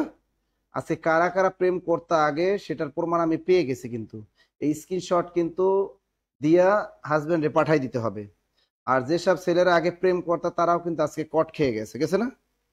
আজকে প্রত্যেকটা মেয়ে আগে কিন্তু স্বীকার করতো না, হাজবেন্ড জিজ্ঞেস করতো এই আমার বিয়ের আগে তুমি কি কারোর সাথে প্রেম করতা? বউ বলতো আরে না, প্রেম করার সময় পাইলাম কই, সারাদিন পড়াশোনা করছি, প্রেম করার সময় আছে? এই তো তোমাকে বিয়ে করলাম, এখন তোমার সাথে প্রেম করব। দেখেন এখন কিন্তু সে নিত্য অতীত বা নিত্যবৃত্ত অতীত সে কিন্তু বলে ফেলছে। সবাই বলছে যে আমি নিয়মিত প্রেম করতাম। কি লিখছে? আমি নিয়মিত প্রেম করতাম। তার মানে আজকে ক্লাসে দুই একজন বাজে সবাই প্রেম করতো। তাহলে বিয়ে করবেন কারে ভাই? একটাও ইনটেক নাই আছে, কোনো ছেলেও ইনটেক নাই, কোনো মেয়েও ইনটেক নাই। বিয়েটা কারে করবেন আমার কোন? এই যে প্রমাণটা তো দিয়ে দিলাম। হ্যাঁ, ওই যে মনির আক্তার সে বলছে আর আমি নিয়মিত প্রেম করতাম, আমি নিয়মিত প্রেম করতাম। তাসলিমা নাজমুল ইসলাম সে বলছে আমি প্রেম করতাম। সবাই প্রেম করতো। তাহলে একটা এখানে বিয়ে করার মতো কোনো ছেলেও নাই, কোনো মেয়েও নাই, আছে? আপনি কারে বিয়ে করবেন এই যুগে? সবই তো প্রমাণ পাইয়া গেলেন টাস টাস করে। ওই দেখো মিমও কয় স্যার আমি নিয়মিত প্রেম করতাম। দেখছো, এই যদি তোমার স্বামীর আমি পাঠাই, ওর স্ক্রিনশটটা মিম দ্বারা তোমার আমি স্ক্রিনশটটা তোমার হাজবেন্ডে পাঠাই দিই, দেখবা তোমার আজকে ধরে শেষবো। হুম, দেখছেন? হ্যাঁ, পুষ্প বলছে স্যার আমার স্বামী সাথেই আছে, তোমার যে মাইর দিয়ে দেয় নাই তোমার স্বামী, আমি এই চিন্তা করি। পুষ্প, তোমার স্বামী যে তোমার একটা মায়ের দেয় না, আমি এই চিন্তা করি। হুম, দেখছেন? হ্যাঁ, আমি একমাত্র ইনটেক আছে, আমি কিন্তু লিখি নাই। আমি কিন্তু কি, আমি এই ক্লাসে একমাত্র ইনটেক যে আমি এখনো লিখি নাই। আমি কি করি নাই? আমি এই বাক্যটা লিখি নাই, আপনারা কিন্তু লিখে ফেলছেন। দেখছেন? এই যে তুহিন খান, তোমরা যে আকাম করছো, তোমাদের তোমরা তোমরা যে কি ভেজাল আজকে প্রমাণ পাইয়ে গেলাম। বাংলাদেশে আর বসবাসই করবো না, ওই ইংল্যান্ডে যে বিয়ে করবো। কোন দেশে? ইংল্যান্ডে চলে যাবো। এই বাংলাদেশি মেয়েরা ভালো না, সব প্রেম করে। ছেলেরা ভালো না, মেয়েরা ভালো না, ধুর, আর ভাল লাগে না। ক্লিয়ার? ঠিক আছে। আচ্ছা, যাই হোক, এই যে জিনিসগুলো আমরা শিখলাম, এই জিনিসগুলো কিন্তু পরীক্ষা আসবে। ক্লিয়ার? যে যে অভ্যাসটি পূর্বে ছিল কিন্তু এখন আর নেই, এইগুলাই হলে নিত্য কি হবে? নিত্যবৃত্ত অতীত অথবা নিত্য অতীত। এই ক্রিয়ার কাল আমি যতটুকু পড়াইছি ততটুকুই আসে। আর ভবিষ্যৎ কাল থেকে পরীক্ষায় প্রশ্ন আসে না। এই ভবিষ্যৎ কাল থেকে পরীক্ষায় প্রশ্ন আসে না। এখানে একটা আছে সাধারণ ভবিষ্যৎ। কি আছে? সাধারণ ভবিষ্যৎ। এই যাবৎকালে একটা চাকরি পরীক্ষায় শুধু একটা প্রশ্ন ধরছিল, সাধারণ ভবিষ্যৎ, এছাড়া আর আসে না। মানে ফিউচার ইনডিফিনিট সাধারণ মানে, ঠিক আছে। তাহলে এই যে দেখেন, আপনি কিন্তু কাশফুলের বাগানে যান, সবাই জানে আমার কাশফুল ভাল লাগে তাই আমি যাই, ঠিক না? ভাল লাগে তাই যাই। লিখছেন লিখছেন। তাহলে এখন দেখেন এই যে ভবিষ্যৎকাল কি, ফিউচার ইনডিফিনিট টেন্স, এটাকে বলে সাধারণ ভবিষ্যৎ। অর্থাৎ ভবিষ্যতে কোনো কাজ হবে, লেখো ভবিষ্যতে ফিউচার হবে, ভবিষ্যতে কোনো কাজ হবে। যেমন শীঘ্রই বৃষ্টি হবে, কি শীঘ্রই বৃষ্টি আসবে, বা শীঘ্রই বৃষ্টি হবে, বা শীঘ্রই বৃষ্টি আসবে, এটাকে বলা হয় সাধারণ ভবিষ্যৎ। শীঘ্রই বৃষ্টি আসবে এটাকে বলে সাধারণ ভবিষ্যৎ। ভবিষ্যৎকালটা এটা অতটা ইম্পর্টেন্ট না। আজকে আমি ক্রিয়ার কাল থেকে যতটুকু পড়িয়েছি এতটুকুই এনাফ, আর একটাও লাগবে না। তাহলে আমরা ক্রিয়ার কাল কি কি পড়েছি বলেন? আমরা বলছি সাধারণ বর্তমান কাল পড়েছি, ঘটমান বর্তমান কাল পড়েছি, পুরাঘটিত বর্তমান কাল পড়েছি প্রেজেন্ট পারফেক্ট টেন্স, নিত্য বর্তমান অথবা নিত্যবৃত্ত বর্তমান কাল পড়েছি, বর্তমান অনুজ্ঞা পড়েছি। এটা ভালো করে পড়বেন। এরপর পাস্ট সাধারণ পাস্ট অতীত মানে সাধারণ অতীতকাল পড়েছি। এরপর আমরা কি বললাম নিত্যবৃত্ত অতীত বা নিত্যবৃত্ত অতীতকাল এটা আমরা পড়েছি। আর পড়লাম ভবিষ্যৎকাল। এতটুকু পড়বেন, দেখবেন এর চাকরি পরীক্ষার বাইরে থেকে আর আসে না। এখন কাজ কেরিয়ার প্লাস বইটা থেকে ওই এমসিকিউ গুলো সলভ করে ফেলা যেগুলো বিগত সালে চাকরি পরীক্ষায় আসছে। ওরে বাবা, কি সাবরিনা মমতা স্যার আপনার পাট ক্ষেতের ছবি দেখতে চাই। আমি পাট খেতে যাই নাই কখনো, তাই না? পাট খেতে যাই যে ছবি দেব, আমি তো পাট খেতে যাই নাই কখনো, পাট খেত পাবো কই? এবার লেখেন বাচ্চ। কি লিখবেন? বাচ্চ। এই বাচ্চ থেকে 41তম বিসিএস পরীক্ষা একটা নম্বর ছিল। এরপর আর বিসিএস পরীক্ষা এখান থেকে আসেনি যেহেতু বিসিএস সিলেবাসে নেই। আর এই বাচ্চ চ্যাপ্টারটা এখান থেকে একটা নম্বর প্রাইমারি পরীক্ষা আসবে। কয়টা? নিবন্ধন পরীক্ষা একটা নম্বর থাকবে, প্রাইমারি পরীক্ষা একটা নম্বর থাকবে, 10 থেকে 20তম গ্রেডে থাকে। এই টপিকটার নাম হলো কি? বাচ্চ। তা বাচ্চর সাথে রিলেটেড আছে কি? এই বাচ্চর সাথে রিলেটেড আছে কারক। বাচ্চার সাথে কার সম্পর্ক? কারকের সম্পর্ক। বাচ্চর সাথে কার সম্পর্ক? কারকের সম্পর্ক। বাচ্চ বাক্যের বিভিন্ন ধরনের লেখেন, বাক্যের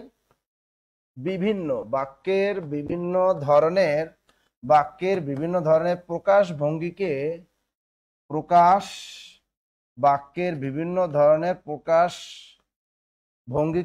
বাচ্চ বলে। এই সংজ্ঞাটা পরীক্ষায় আসে কিন্তু। দ্রুত লেখেন। কেরিয়ার প্লাস বইটা আমাদের হটলাইনে অর্ডার করেন আর নীলক্ষেত মামুন বুক হাউসে পাবেন। বাক্যের বিভিন্ন ধরনের প্রকাশ ভঙ্গিকে কি বলে? বাচ্চ বলে। দ্রুত লেখেন। বাক্যের বিভিন্ন ধরনের প্রকাশ ভঙ্গিকে বাচ্চ বলে। দ্রুত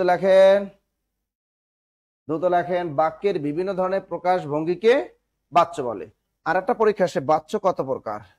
বাচ্চ হলো 3 প্রকার। শোনেন, প্রাইমারি পরীক্ষার জন্য ব্যাকরণের প্রত্যেকটা টপিক গুরুত্বপূর্ণ। প্রত্যেকটা টপিক, প্রাইমারি প্রধান শিক্ষক নিয়োগ, সহকারী শিক্ষক নিয়োগ, সিলেবাস যেহেতু সেম, প্রত্যেকটা টপিক ভেরি ভেরি ইম্পর্টেন্ট। কারণ আপনার বাংলায় 25 নম্বর, চিন্তা করতে পারছেন?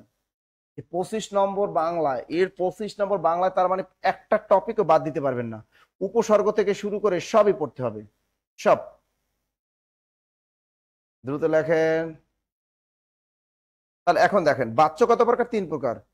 এখন প্রথমে লিখবো আমরা কর্তা বাচ্চ। লেখেন কর্তা বাচ্চ। কর্তা বাচ্চ চেনার উপায়। কর্তা বাচ্চ মানে মনে রাখবেন কর্তা কারক। কর্তা বাচ্চ মনে রাখবেন কি? কর্তা কারক। কর্তা বাচ্চ বা কর্তা কারক চেনার উপায়। যদি আপনি কারক ভালো মতো পারেন তাহলে আপনি এই বাচ্চ আপনার কাছে পানির মতো ক্লিয়ার। কর্তা বাচ্চ বা কর্তা কারক চেনার উপায়। বাক্যের কি? সাবজেক্ট নিজে ভার্বের কাজ করে। সাবজেক্ট নিজে ভার্বের কাজ করে। সাবজেক্ট নিজে ভার্বের কাজটা করবে। লেখেন। দ্রুত লেখেন। সাবজেক্ট নিজে ভার্বের কাজ করে। সাবজেক্ট নিজে ভার্বের কাজ করেন। দ্রুত লেখেন। দ্রুত। তাহলে এখন দেখো, সাবজেক্ট নিজে ভার্বের কাজ করে, হয়তো সাবজেক্ট যে হোক সাবজেক্ট নিজে ভার্বের কাজ করে। একটা বাক্য প্রাইমারি পরীক্ষায় 2021 সালের প্রাইমারি পরীক্ষা এসেছিল। সে বাক্যটা ছিল রোগী পথ্য সেবন করে। রোগী পথ্য সেবন করে। রোগী পথ্য সেবন করে। এটি কোন বাচ্চের উদাহরণ? এক কথা 100% কর্তা বাচ্চ। এই বাক্যে দেখেন রোগীর নিচে দাগ। এই বাক্যে ভার্ব কোনটা? এই বাক্যে ভার্ব হলো সেবন করা। সেবন করাটা হলো ভার্ব। এখন একটু দেখো তো, এই বাক্যে সেবন করার কাজটা কি রোগী নিজে করে? এই বাক্যে সেবন করার কাজটা কি রোগী নিজে করে? হ্যাঁ, এই বাক্যে সেবন করার কাজটা কিন্তু এই রোগী নিজেই করে না? এই বাক্যের সাবজেক্ট যদি নিজে এই ভার্বের কাজটা সরাসরি করে তাহলে সেটা হবে কর্তা বাচ্চ অথবা কর্তা কারক। সেটাই হবে কর্তা কারক। এক কথায় যতগুলা বাংলা কর্তা কারকের উদাহরণ আছে সবগুলাই কর্তা বাচ্চ হবে। রোগী পথ্য সেবন। এরপরে আর একটা প্রাইমারি পরীক্ষায় 2019 সালে এসেছিল, মাইশা বই পড়ে। মাইশার নিচে দাগ। এটা 2019 সালে প্রাইমারি পরীক্ষা এসেছিল। এখন দেখো, মাইশা বই পড়ে। এই বাক্যে ভার্ব কোনটা? এই বাক্যে ভার্ব হলো পড়ে। এখন দেখো এই বাক্যে পড়ার কাজটা কি মাইশা নিজে করে? হ্যাঁ, এই বাক্যে পড়ার কাজটা কিন্তু মাইশা নিজেই করে। সুতরাং এটাও হলো 100% কর্তাকারক বা কর্তাবাচ্য। দ্রুত লেখেন। Very very important. এই জিনিসগুলো দেখেন, ছোট ছোট জিনিসগুলো যদি ভালো করে আয়ত্ত করতে পারেন না, একদম ফাইনাল। এটা বুঝছেন? এক কথায় যত মানে সাবজেক্ট যা আসবে তাই হয়ে গেল। এটা হলো কর্তাবাচ্য। এটাই কি কর্তাবাচ্য? মনে থাকবে? মনে থাকবে? এখন দেখেন, পরীক্ষা আসলো, হিরো আলম কি করে? হিরো আলম টিকটক করে। হিরো আলম টিকটক করে। এটা কোন বাচ্চার উদাহরণ বলেন তো? হিরো আলম কি করে? টিকটক করে। এই বাক্যে টিকটক করার কাজটা কিন্তু হিরো আলম নিজেই করে, করে না? নিজেই করে। তার মানে এটা হলো কর্তাবাচ্য। এটাই কর্তাকারক, এটা সেম কর্তাকারক, এটাই হলো কর্তাবাচ্য। এক কথায় তোমার যদি পরীক্ষায় আসে নিচের কোনটি কর্তাবাচ্যের উদাহরণ, আপনি দেখবেন চারটা অপশনের ভিতরে যেটা সাবজেক্ট দেখবেন নিজে ভার্বের কাজ করে সেটাই হতে পারে। সেটা ব্যক্তি হতে পারে, বস্তু হতে পারে, কোনো একটা প্রাণী, ঠিক আছে না? দিতে পারে কি? গরু কি করে? গরু গরু কি করে? গরু চানাচুর খায়। গরু কি খায়? গরু চানাচুর খায়। এখন দেবাকে কি গরু, এটাই কর্তাবাচ্য। এটাই খাওয়ার কাজটা করে কি? গরু নিজেই তো করে। এটাই কি কর্তাকারক, এটাই কি আবার কর্তাবাচ্য। এই ক্লিয়ার কিনা বলেন? কর্তাবাচ্য পারবেন কিনা এটাকে বলেন। এই বাচ্য থেকে কর্তাবাচ্যটা ক্লিয়ার কিনা? 1 নম্বর থাকবে কিন্তু বিশেষ প্রাইমারি পরীক্ষা 1 নম্বর থাকবে কিন্তু। বাচ্য থেকে 1 নম্বর থাকবেই, কোনো মিস নাই। পারলেন কিনা দ্রুত বলেন। ক্লিয়ার? ওকে। দেখেন আর একটা আছে দস্যু।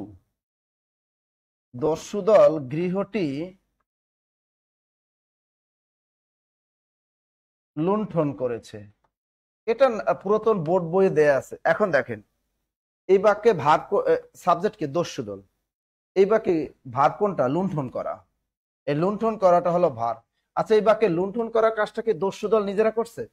হ্যাঁ, এই বাক্যে লুণ্ঠন করার কাজটা কিন্তু দস্যু দল নিজেরাই করছে। সুতরাং সাবজেক্ট যেহেতু করছে, সুতরাং এটাই হলো কর্তাবাচ্য বা কর্তাকারক। ক্লিয়ার? মনে থাকবে? মনে থাকবে? মনে থাকবে? ক্লিয়ার তো? ওকে ওকে ওকে। এবার লেখো কর্মবাচ্য। লেখেন কর্মবাচ্য। কর্মবাচ্য। তার কর্মবাচ্য চেনার উপায় কি? কর্মবাচ্য অথবা এটাকে আমরা কর্মকারকও বলতে পারি। কর্মকারক সেম জিনিস। কর্মকারক আর কর্মবাচ্য কিন্তু সেম জিনিস। কি জিনিস? সেম জিনিস। কর্মকারক আর কর্মবাচ্য। দুটো লেখেন।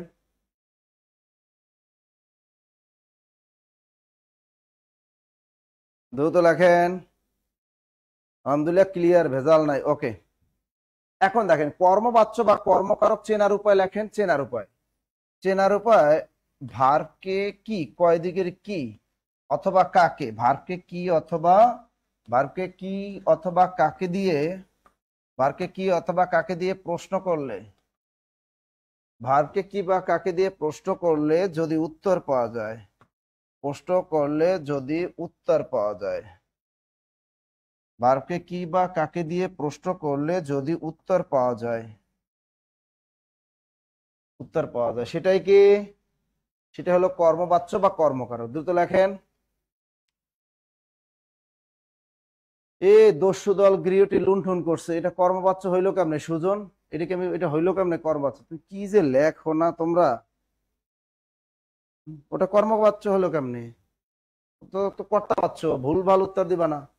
তা কর্মবাচ্য বা কর্মকারক চেনার উপায় কি? ভার্বকে কি বা কাকে দিয়ে প্রশ্ন করে যে উত্তর পাওয়া যায় সেটাই কি অবজেক্ট। এই কর্মবাচ্য মানে হলো অবজেক্ট। ইংরেজিতে আমরা যেভাবে অবজেক্ট বের করি সেটাই কর্মবাচ্য, সেটাই কর্মকারক। এক কথায় কি, যেটাই কর্মবাচ্য সেটাই কর্মকারক। এটা হলো অবজেক্ট। কর্মবাচ্য মানে কি? অবজেক্ট। কর্মকারক মানে কি? অবজেক্ট। মনে থাকে জানো? অর্থাৎ ভার্বকে কি বা কাকে দিয়ে প্রশ্ন করলে যদি উত্তর পাওয়া যায় সেটাই হলো অবজেক্ট অবজেক্ট অবজেক্ট। মনে থাকবে? ওকে। এখন দেখো এর আগে প্রাইমারি পরীক্ষা এসেছিল চোরটা ধরা পড়েছে, কি এসেছিল? চোরটা ধরা পড়েছে, চোরটা ধরে পড়েছে। এর আগে প্রাইমারি পরীক্ষা আর একটা ছিল আসামিকে জরিমানা করা হয়েছে, আসামিকে জরিমানা করা হয়েছে। দ্রুত লেখো, দুইটা বা একটা হলো চোরটা ধরা পড়েছে আর একটা আসামিকে জরিমানা করা হয়েছে।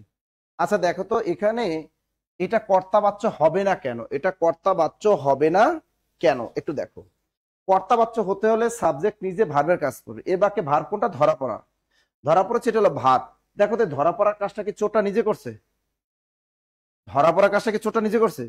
করে নাই। শুধু এটা 100% এটা কখনোই কর্তাকারক হবে না, কর্তাবাচ্যও হবে না। তাহলে এটা দেখি কি বা কাকে দিয়ে প্রশ্ন করো। কাকে মানে কি ধরা পড়েছে? চোরটা ধরা পড়েছে। কি ধরা পড়েছে? চোরটা ধরা পড়েছে। সুতরাং কি বা কাকে দিয়ে প্রশ্ন করে উত্তরটা চলে আসে। আবার দেখো এখানে আসামিকে জরিমানা করা হয়েছে। আচ্ছা এই জরিমানা করার কাজটা এই যে কি আসামি নিজে করছে? করে না, আরেকজনে করছে। সুতরাং এটা কখনোই কর্তা কারক হতে পারে না বা কর্তাবাচ্য হতে পারে না। তাহলে দেখো কাকে করা হয়েছে? আসামিকে জরিমানা করা হয়েছে। কি করা হয়েছে? জরিমানা করা হয়েছে। সুতরাং এই দুইটা বাক্য, এই বাক্যটার ভিতরে দেখো দুইটা অবজেক্ট আছে, এখানে একটা অবজেক্ট আছে। সুতরাং এগুলো হলো কর্মবাচ্য বা কর্তাকারক। হয়ে গেল? বাহ, অনেক সুন্দর। কর্তাবাচ্য, কর্মবাচ্য। 3 নম্বর হলো ভাববাচ্য। 3 নম্বরটা কি আমাদের? আমরা বাচ্য 3 প্রকার। 3 নম্বরটা হলো ভাববাচ্য। 3 নম্বর হলো ভাববাচ্য। ভাব মানে ভার, ভাব মানে মনে রাখবা ভার। ভাব মানে কি? ভার্বের সাথে রিলেটেড। অর্থাৎ এখানে কর্মপদের কোনো প্রাধান্য থাকে না, সব ভার্বের প্রাধান্য থাকে। তাই ভার্বের প্রাধান্য সূচক বাক্যে বলা হয় ভাববাচ্য। কথার ভিতরে প্রত্যেকটার ভিতরে একটা ভাব আছে, প্রত্যেকটার ভিতরে কি আছে? ভার্ব। তার মানে এখানে ভার্বের প্রাধান্য পাবে। কিসের প্রাধান্য পাবে? ভার্বের প্রাধান্য পাবে। তো এখানে দুইটা পার্টে আমরা ভাগ করব, একটা পজিটিভ ভার্ব আর একটা নেগেটিভ ভার্ব। হতে পারে এটা পজিটিভ ভার্ব, হতে পারে এটা নেগেটিভ ভার্ব। নেগেটিভ ভার্ব, একটা হলো পজিটিভ ভার্ব আর একটা কি নেগেটিভ ভার্ব। একটা হলো পজিটিভ ভার্ব আর একটা কি নেগেটিভ ভার্ব। দুইটাই হতে পারে। যেমন এখানে থাকবে করতে হবে। এই ভার্বগুলো একটু খেয়াল রাখবা, ক্যারিয়ার প্লাস বইয়ে দেয়া আছে। করতে হবে, এটা নেগেটিভ ভার্ব হলো করতে হবে না। নেগেটিভ ভার্ব হলো করতে হবে না। যেতে হবে, এটা হলো পজিটিভ। এর নেগেটিভ হলো যেতে হবে না, যেতে হবে না। শোয়া হয়েছে, শোয়া হয়েছে। এর নেগেটিভ হলো শোয়া হয়নি, শোয়া হয়নি। দ্রুত লেখেন, ভার্বগুলো লেখেন, আসতে পারে কিন্তু। আবার করা হয়েছে, করা হয়েছে। এর নেগেটিভ কি? করা হয়নি, করা হয়নি। লেখেন। আচ্ছা এখানে দেখেন ভাববাচ্য দিয়ে তোমার পরীক্ষা আসবে। যেমন 41তম বিসিএস পরীক্ষা ছিল ডিঙি টেনে বের করতে হবে। কি আসছিল? এই বাক্যটা আসছিল ডিঙি ডস্কে ডি উমতে রস্কে, ডিঙি টেনে বের করতে হবে। এই দেখো শেষে করতে হবে এই কথাটা লেখা আছে, ডিঙি টেনে বের করতে হবে, ডিঙি টেনে বের করতে হবে। এখন এইটা যদি তুমি যে প্রশ্ন করো কি বের করতে হবে, কি টেনে বের করতে হবে, পুরো ভাবটা কি টেনে বের করতে হবে, উত্তরটা চলে আসে কি? ডিঙি। তা তুমি তো ভুলে ওটা কর্মকারকে ঠিক দিয়ে চলে আসবা বা কর্মবাচ্যে ঠিক দিয়ে চলে আসবা। তুমি কি করবা? তুমি ভুলে কিন্তু এটাকে কর্মবাচ্যে ঠিক দিয়ে চলে আসতে পারো। কিন্তু আসলে দেখো এখানে যেটা ডিঙি জিনিসটা সাবজেক্ট, ওটাকে যে বের করতে হবে, এটা হলো এই বাক্যের একটা ভাববাচ্য। এটা কিসের উদাহরণ? এটা ভাববাচ্যের উদাহরণ। এই যে করতে হবে কথার ভিতরে কি আছে? ভার্বের প্রাধান্য। এটা কি ডিঙে টেনে বের করতে হবে, মূলত ওই ডিঙিটা ওটা যে বের করতে হবে, এই বের করাটাই হলো মূলত মেইন ফ্যাক্ট। এটাই হলো ভার্বের প্রাধান্য আছে। এখন তোমার কোনো পরীক্ষায় যদি দেয় ডিঙি টেনে বের করতে হবে না, সেটাও কিন্তু ভাববাচ্যের উদাহরণ।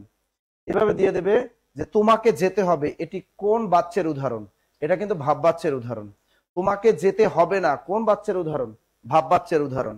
আবার দেখো প্রত্যেকটা কথার মধ্যে একটা ভাব থাকবে। পরীক্ষা দেখবা 4টা অপশন ভিতরে দেখবা পরীক্ষার হলে প্রাইমারিতে গিয়ে যে বা কোনো নিবন্ধনের ক্লাসে মানে যে কোনো চাকরি পরীক্ষা আসবে, তুমি দেখবা যদি আসে নিচের কোনটি ভাববাচ্যের উদাহরণ, তুমি 4টা অপশন দেখবা, ওর মধ্যে যেটার ভিতরে একটু কিতে আছে একটু ভাব থাকবে, কি থাকবে, ভাব থাকবে।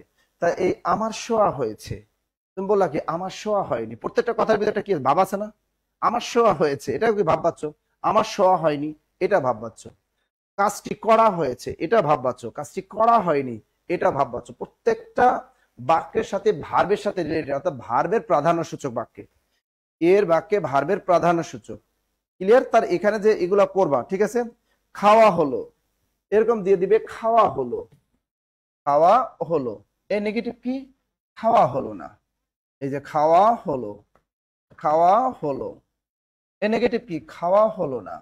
সব ভার্ব মার্কা কথা, খাওয়া হলো না। এরকম বাক্য দিয়ে দিবে আমার খাওয়া হলো। এই তোমার কি খাওয়া হলো, তোমার খাওয়া হলো, আমার খাওয়া হলো। প্রত্যেকটা কথা কি ভাব আছে না, প্রত্যেকটা কথা বেরো ভাব আছে। আবার কি আমার খাওয়া হলো না বা তোমার খাওয়া হলো না, এই জিনিসগুলোই কি সব কি মাথায় মনে থাকবে। হয়ে গেল, হয়ে গেল। ওকে ওকে ওকে ওকে, লেখা শেষ। ওকে, এখন এগুলো প্র্যাকটিস করবেন, এগুলো কি করবেন, প্র্যাকটিস করবেন। লেখা শেষ। ওকে, এখন আপনারা বলছেন স্যার কর্ম কর্তৃবাচ্য, ওইটা আমাদের কারকের সাথে রিলেটেড। কর্ম কর্তৃবাচ্য কিসের সাথে রিলেটেড, কারকের সাথে রিলেটেড। কারক চ্যাপ্টার একটা দেখবা, ওখানে একটা কথা আছে কর্ম কর্তৃবাচ্য। কি দেওয়া আছে, কর্ম কর্তৃবাচ্য। এটা পুরাতন বোর্ড বই একটা ছিল কর্ম কর্তৃবাচ্য। অর্থাৎ এখানে কর্ম মানে কি, অবজেক্ট, কর্তৃ মানে কি, সাবজেক্ট, কর্তৃ মানে কি, সাবজেক্ট। অর্থাৎ যে ভার্বের মধ্যে, অর্থাৎ যে বাক্যটার ভিতরে সাবজেক্টও থাকবে আর একটা কি, অবজেক্টও থাকবে, ওইটাকে কি বলা হয়, কর্ম কর্তৃবাচ্য। এটা কিন্তু এখন আর 90 নতুন বোর্ড বইয়ে নাই, পুরাতন বোর্ড বই এটা ছিল কর্ম কর্তৃবাচ্য। পরীক্ষা আবার বাচ্য 4 প্রকার দিয়েছে না, বাচ্য কিন্তু 3 প্রকার। বাচ্য কত প্রকার, 3 প্রকার। এটা যেহেতু নাই, তারপর একটা হালকায় বুঝিয়ে দিচ্ছি। কর্ম কর্তৃবাচ্য অর্থাৎ যার ভিতরে অবজেক্টও থাকবে আর একটা কি, সাবজেক্টও থাকবে যে শব্দটার মধ্যে। যেমন একটা দেখো, বাঁশি বাজে, বাঁশি বাজে। আচ্ছা এখানে কি বাঁশি, এখন দেখো এখানে ভার্ব কোনটা, ভার্ব হলো বাজে। আচ্ছা দেখো এখানে বাজার কাজটা কি বাঁশি নিজে করে, হ্যাঁ নিজেই করে, সুতরাং এই বাক্যে কি আছে, সাবজেক্ট, এটা কর্তা করো। আবার দেখো প্রশ্ন করো, কি বাজে, বাঁশি বাজে। আবার এটা অবজেক্ট হয়, অর্থাৎ একই কায়দায়। অর্থাৎ ও মনে রাখবা, এই যে সাবজেক্টটা থাকবে, এই সাবজেক্টটা একাধারে ও কি হয়, একটা সাবজেক্টের কাজও করে আবার একটা অবজেক্টের কাজও করে। এটাকে বলে কর্ম কর্তৃবাচ্য। কথা ক্লিয়ার? অর্থাৎ কর্ম কর্তৃবাচ্য কি, হ্যাঁ নৌকা চলে। এই যে দেখো একটা, ওই যে ওটা বলে স্যার নৌকা চলে, এটা কি বলে, নৌকা চলে। এখন দেখো তুমি প্রশ্ন করো, কি চলে, নৌকা চলে। আবার এই বাক্যে চলার কাজটা কে করে, নৌকা নিজেই করে। চলার কাজটা কি, নৌকা নিজেই তো যায়।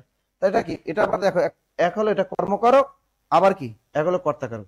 অর্থাৎ যার ভিতরে একই ধারে কি, সাবজেক্ট অবজেক্ট, মানে সাবজেক্টও থাকবে অবজেক্টও থাকবে, যেটার মধ্যে ওটাকে বলে কর্ম কর্তৃবাচ্য। হ্যাঁ ফুল ফোটে, গুড, ক্লিয়ার। তাহলে বাচ্চ এটা ভালো করে পড়বা। বাচ্চ গেল, ক্রিয়ার কাল গেল, আমরা বাচ্চ শিখলাম, ক্রিয়ার কাল শিখলাম, ঠিক আছে। আজকে টপিকের ভিতরে বাচ্চ আছে, ক্রিয়ার কাল আছে, দ্বিরুক্ত শব্দ। এবার নতুন একটা টপিক আছে, দ্বিরুক্ত শব্দ। এই দ্বিরুক্ত শব্দটা ভেরি ভেরি ইম্পর্টেন্ট। লেখেন দ্বিরুক্ত শব্দ, দ্বিরুক্ত শব্দ ভেরি ভেরি ইম্পর্টেন্ট। দ্বিরুক্ত শব্দ বা শব্দদ্বিত্ব, এটা কিন্তু অনেক ভেজাল লাগে, গুরুত্বপূর্ণ একটা টপিক। শব্দদ্বিত্ব এই জিনিসটা অনেকের বিপদে পড়েন, এবং এখান থেকে একটা নম্বর যে কোনো বিসিএস ব্যতীত অন্য সকল চাকরি পরীক্ষা ধরে। শব্দদ্বিত্ব বা দ্বিরুক্ত শব্দ, দ্রুত লেখেন, দ্রুত লেখেন, শব্দদ্বিত্ব অথবা দ্বিরুক্ত শব্দ। এই টপিকটা very very important, very very important, very very important. একটু লেখেন, টপিকটা লেখেন। এটা হলো শব্দদ্বিত্ব বা দ্বিরুক্ত শব্দ, নতুন বোর্ড বই। অনুকর দ্বিত্ব, ধর্নাত্মক দ্বিত্ব, পুনরাবৃত্ত দ্বিত্ব। দ্রুত লেখেন, শব্দদ্বিত্ব 3 প্রকার। শব্দদ্বিত্ব কত প্রকার, এটা হলো 3 প্রকার। দ্রুত লেখেন, শব্দদ্বিত্ব হলো তিন প্রকার। এক নম্বরে অনুকার্দিত্ব, লেখে এটা ভালো করে বুঝবা, এটা লেখো অনুকার্দিত্ব। অনুকার্দিত্ব, অনুকার্দিত্ব দ্রুত লেখো। এরপর লেখো ধনাত্মক দ্বিত্ব। তার আমি এটা ভালো করে বুঝি না, এবার ভালো করে বুঝবা। এবার লেখেন ধনাত্মক দ্বিত্ব। কি লিখবেন? ধনাত্মক দ্বিত্ব। ধনাত্মক দ্বিত্ব। ধনাত্মক মানে এখন আর ব নাই নতুন বইয়ে, মানে ডিকশনারি বইতে আছে কিন্তু ডিকশনারিতে এখন আর ব নেই। ধনাত্মক দ্বিত্ব। এবার লেখো পুনরাবৃত্ত দ্বিত্ব। এবার কি লিখবা? পুনরাবৃত্ত দ্বিত্ব। 3 নম্বর লিখবা পুনরাবৃত্ত দ্বিত্ব।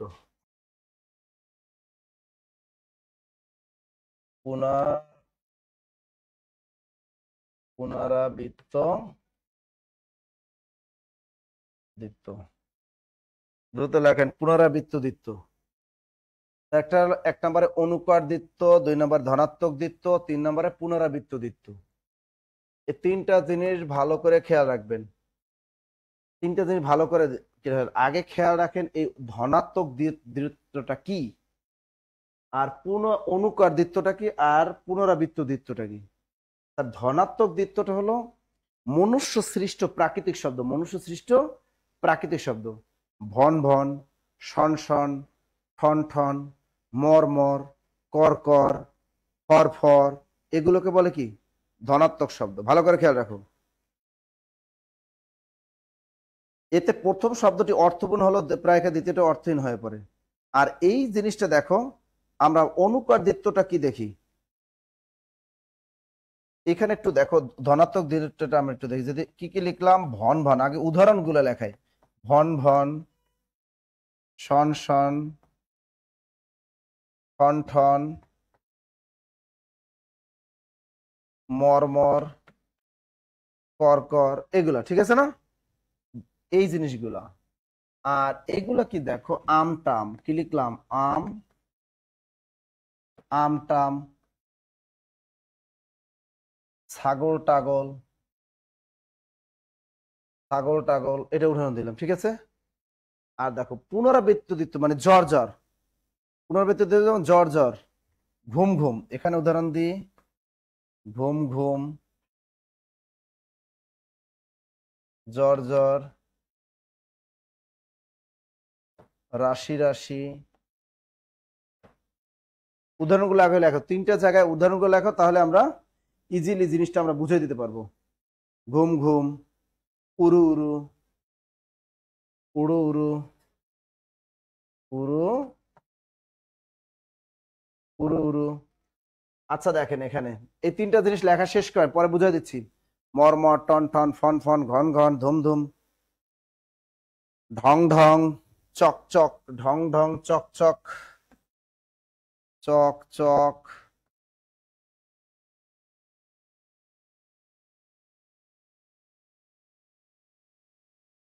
হ্যাঁ কুটকুটো হবে, কুটকুটো হবে। আচ্ছা দেখো এই 3টা জিনিস ভালো করে খেয়াল করো।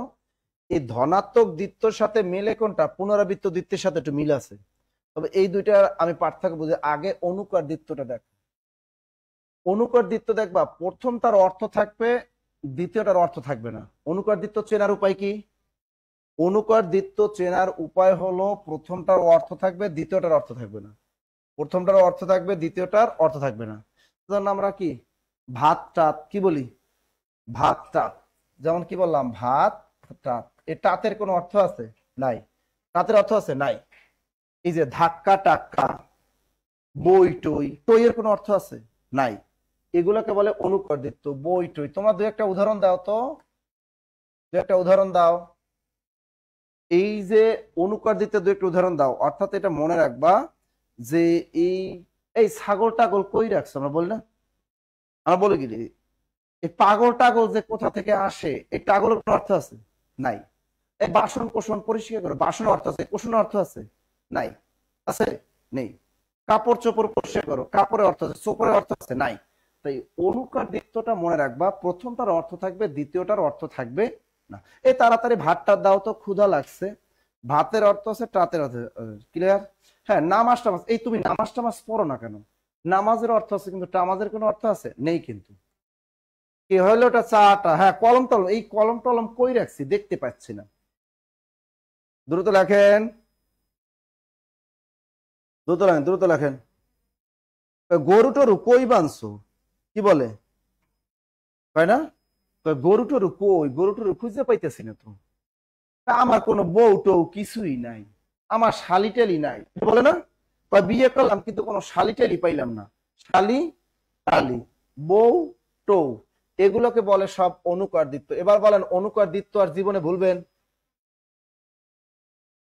অনুকারদিত্ব, হ্যাঁ, কেক টেক, কেক টেক, এই তো বলছে। মাস্টার্স, এই মাস্টার্স দিয়ে ভাত খাওয়া লাগবে। এই যে মাস্টার্স আজকে কিছুই নাই, মানুষ টানুষ, এই তো গুড। দেখো এই জিনিসগুলো অনেকেই তোমরা বুঝতা না। সিম্পল যে এই জিনিসগুলো পড়ো না, যে কারণে তোমরা কিন্তু প্রাইমারি পরীক্ষা বা অন্যান্য নন ক্যাডার নিয়োগ পরীক্ষায় আপনারা একটা নম্বর হারাই ফেলেন। তো আমরা অনুকারদিত্ব শেষ। এবার আসি ধনাত্মক শব্দ আর পুনরাবৃত্ত দ্বিত্ব। এই দুইটার ভিতরে খালি ভেজাল লাগে, এই দুইটার ভিতরে ভেজাল লাগে। এখন দেখো ধনাত্মক দ্বিত্ব মানে কি? ধনাত্মক শব্দ মনুষ্য সৃষ্ট প্রাকৃতিক শব্দ। মনুষ্য সৃষ্ট প্রাকৃতিক শব্দ কোনটা? বৃষ্টির শব্দ কি? ঝমঝম, রিমঝিম, বল না? ঝমঝম করে বৃষ্টি পড়ে, যে কি ঝমঝম করে বৃষ্টি বলে, এরকম আছে না? ঝমঝম। তা কি লিখলাম? ঝম ঝম। ঝমঝম। ঘেউ ঘেউ, কি লিখলাম? ঘেউ ঘেউ। এই যে দেখো এই জিনিসটাকে বলে ধনাত্মক শব্দ। কি বলে? ধনাত্মক শব্দ। বন বন, শন শন, ঠন ঠন, আছে না? এই যে মরমর, করকর, করকর, এই যে ঘেউ ঘেউ, মিউ মিউ, এগুলোকে বলে সব ধনাত্মক শব্দ। এগুলো মনুষ্য সৃষ্ট প্রাকৃতিক শব্দ, অর্থাৎ মানুষ এই শব্দগুলো বানাইছে প্রাকৃতিক কোনো শব্দ থেকে, শুই না, এগুলোকে বলে ধনাত্মক শব্দ। এখন দেখো এখানে পুনরাবৃত্ত, পুনরাবৃত্ত মানে কি?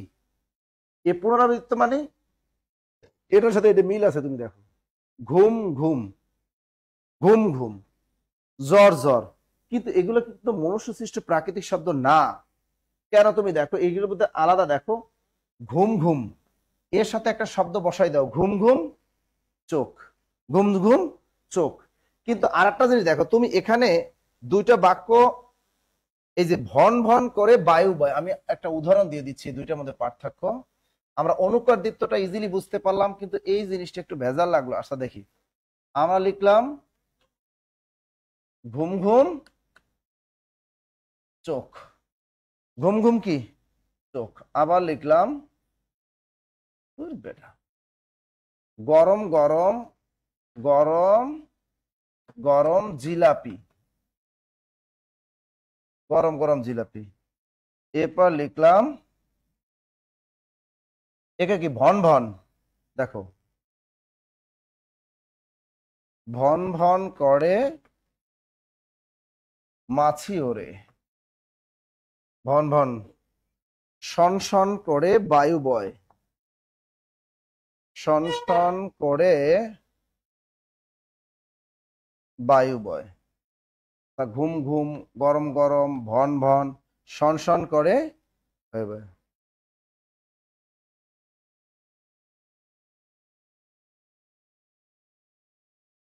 কুকুরটি ঘেউ ঘেউ করে। আবার কি লিখলাম?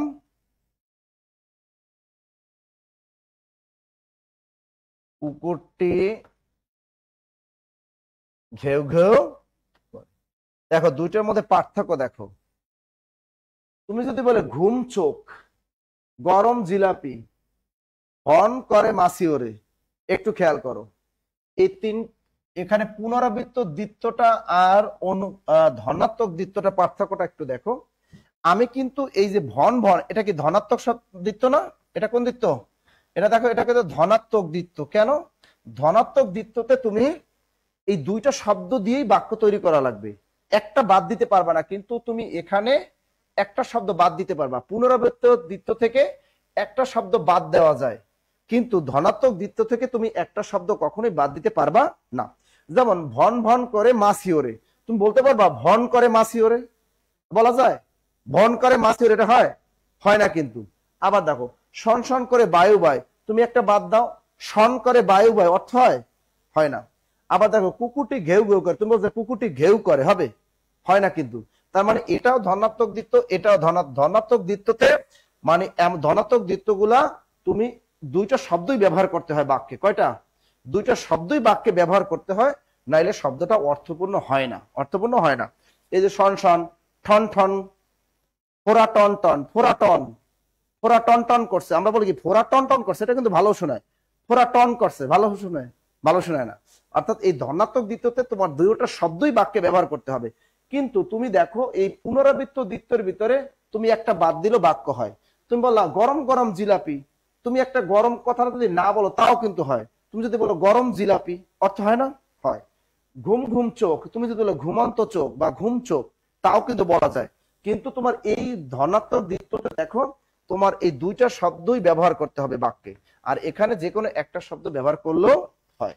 যেমন আমি আজ জ্বর জ্বর বোধ করছি, কি লিখলাম বাক্য?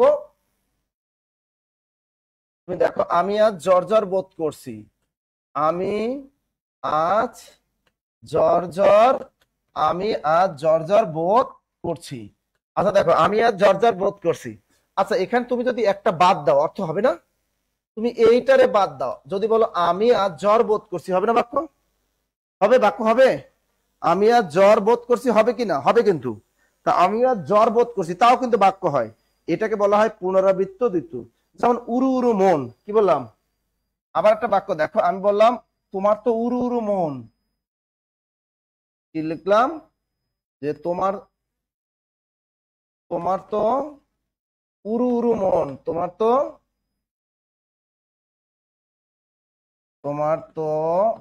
উরু উরু মন। আচ্ছা দেখো, তোমার তো উরু উরু মন, বাক্যটা ঠিক আছে না? এখন দেখো তুমি এখান থেকে একটা বাদ দাও, বাদ দাও, তোমার উরু মন, হবে না? হবে, মনে থাকবে। এই আচ্ছা, একজন বলছে বউ বক বক করছে, এটা কোন, এটা কিসের উদাহরণ বলো? বউ বক বক করছে, এটা দিয়ে একটা দেখাই। বউ বক বক করছে, বউ বক বক করছে। দেখো, এটা ধনাত্মক হবে নাকি পুনরাবৃত্ত হবে বলো তো? এটা ধনাত্মক নাকি পুনরাবৃত্ত বলো? দ্রুত বলো। বউ বক বক করছে, এটা এটা কি হবে? বউ বক বক করছে, বলো। ধনাত্মক হলে কেমনে? ধনাত্মক হবে? পারবা, বুঝতে পারছি। আচ্ছা বউ বক বক করছে, এটা কি হবে বলেন তো? ধনাত্মক শব্দ মানে দুইটা শব্দ থাকাই লাগবে, একটা দিয়ে হবে না। আর পুনরাবৃত্ত মানে কি? দুইটার একটা বাদ দেওয়া যাবে, দুইটার একটা বাদ দিলে বাক্য হয়। যেমন তোমার তো উরু উরু মন, তোমার উরু মন হয়ে গেল বাক্য। আমি আর জ্বর জ্বর বোধ করছি, একটা বাদ দিলে হয় আমি আর জ্বর বোধ করছি। তুমি এখানে দেখো, তুমি যদি বলে আমি এই বক বাদ দিতে পারো। তুমি যদি বলো বউ বক করছে, হবে? বউ বক করছে হবে? হবে না। সুতরাং এটা কি হবে? ধনাত্মক। কি হবে? সুতরাং এটা হবে ধনাত্মক, এটা হবে ধনাত্মক দ্বিতীয়। ক্লিয়ার? হ্যাঁ, বউ বক করছে, হয় বউ বক করে, বউ বক বক করছে, তার মানে ক্লিয়ার এটা? আচ্ছা এবার আমাকে একটু বলেন, এবার বলেন ধনাত্মক দ্বিত্ব, পুনরাবৃত্ত দ্বিত্ব, আর এটা কি অনুকার দ্বিত্ব, এই তিনটা ক্লিয়ার কিনা? এই তিনটা ক্লিয়ার কিনা বলেন? এই তিনটা ক্লিয়ার কিনা একটু বলেন আমাকে।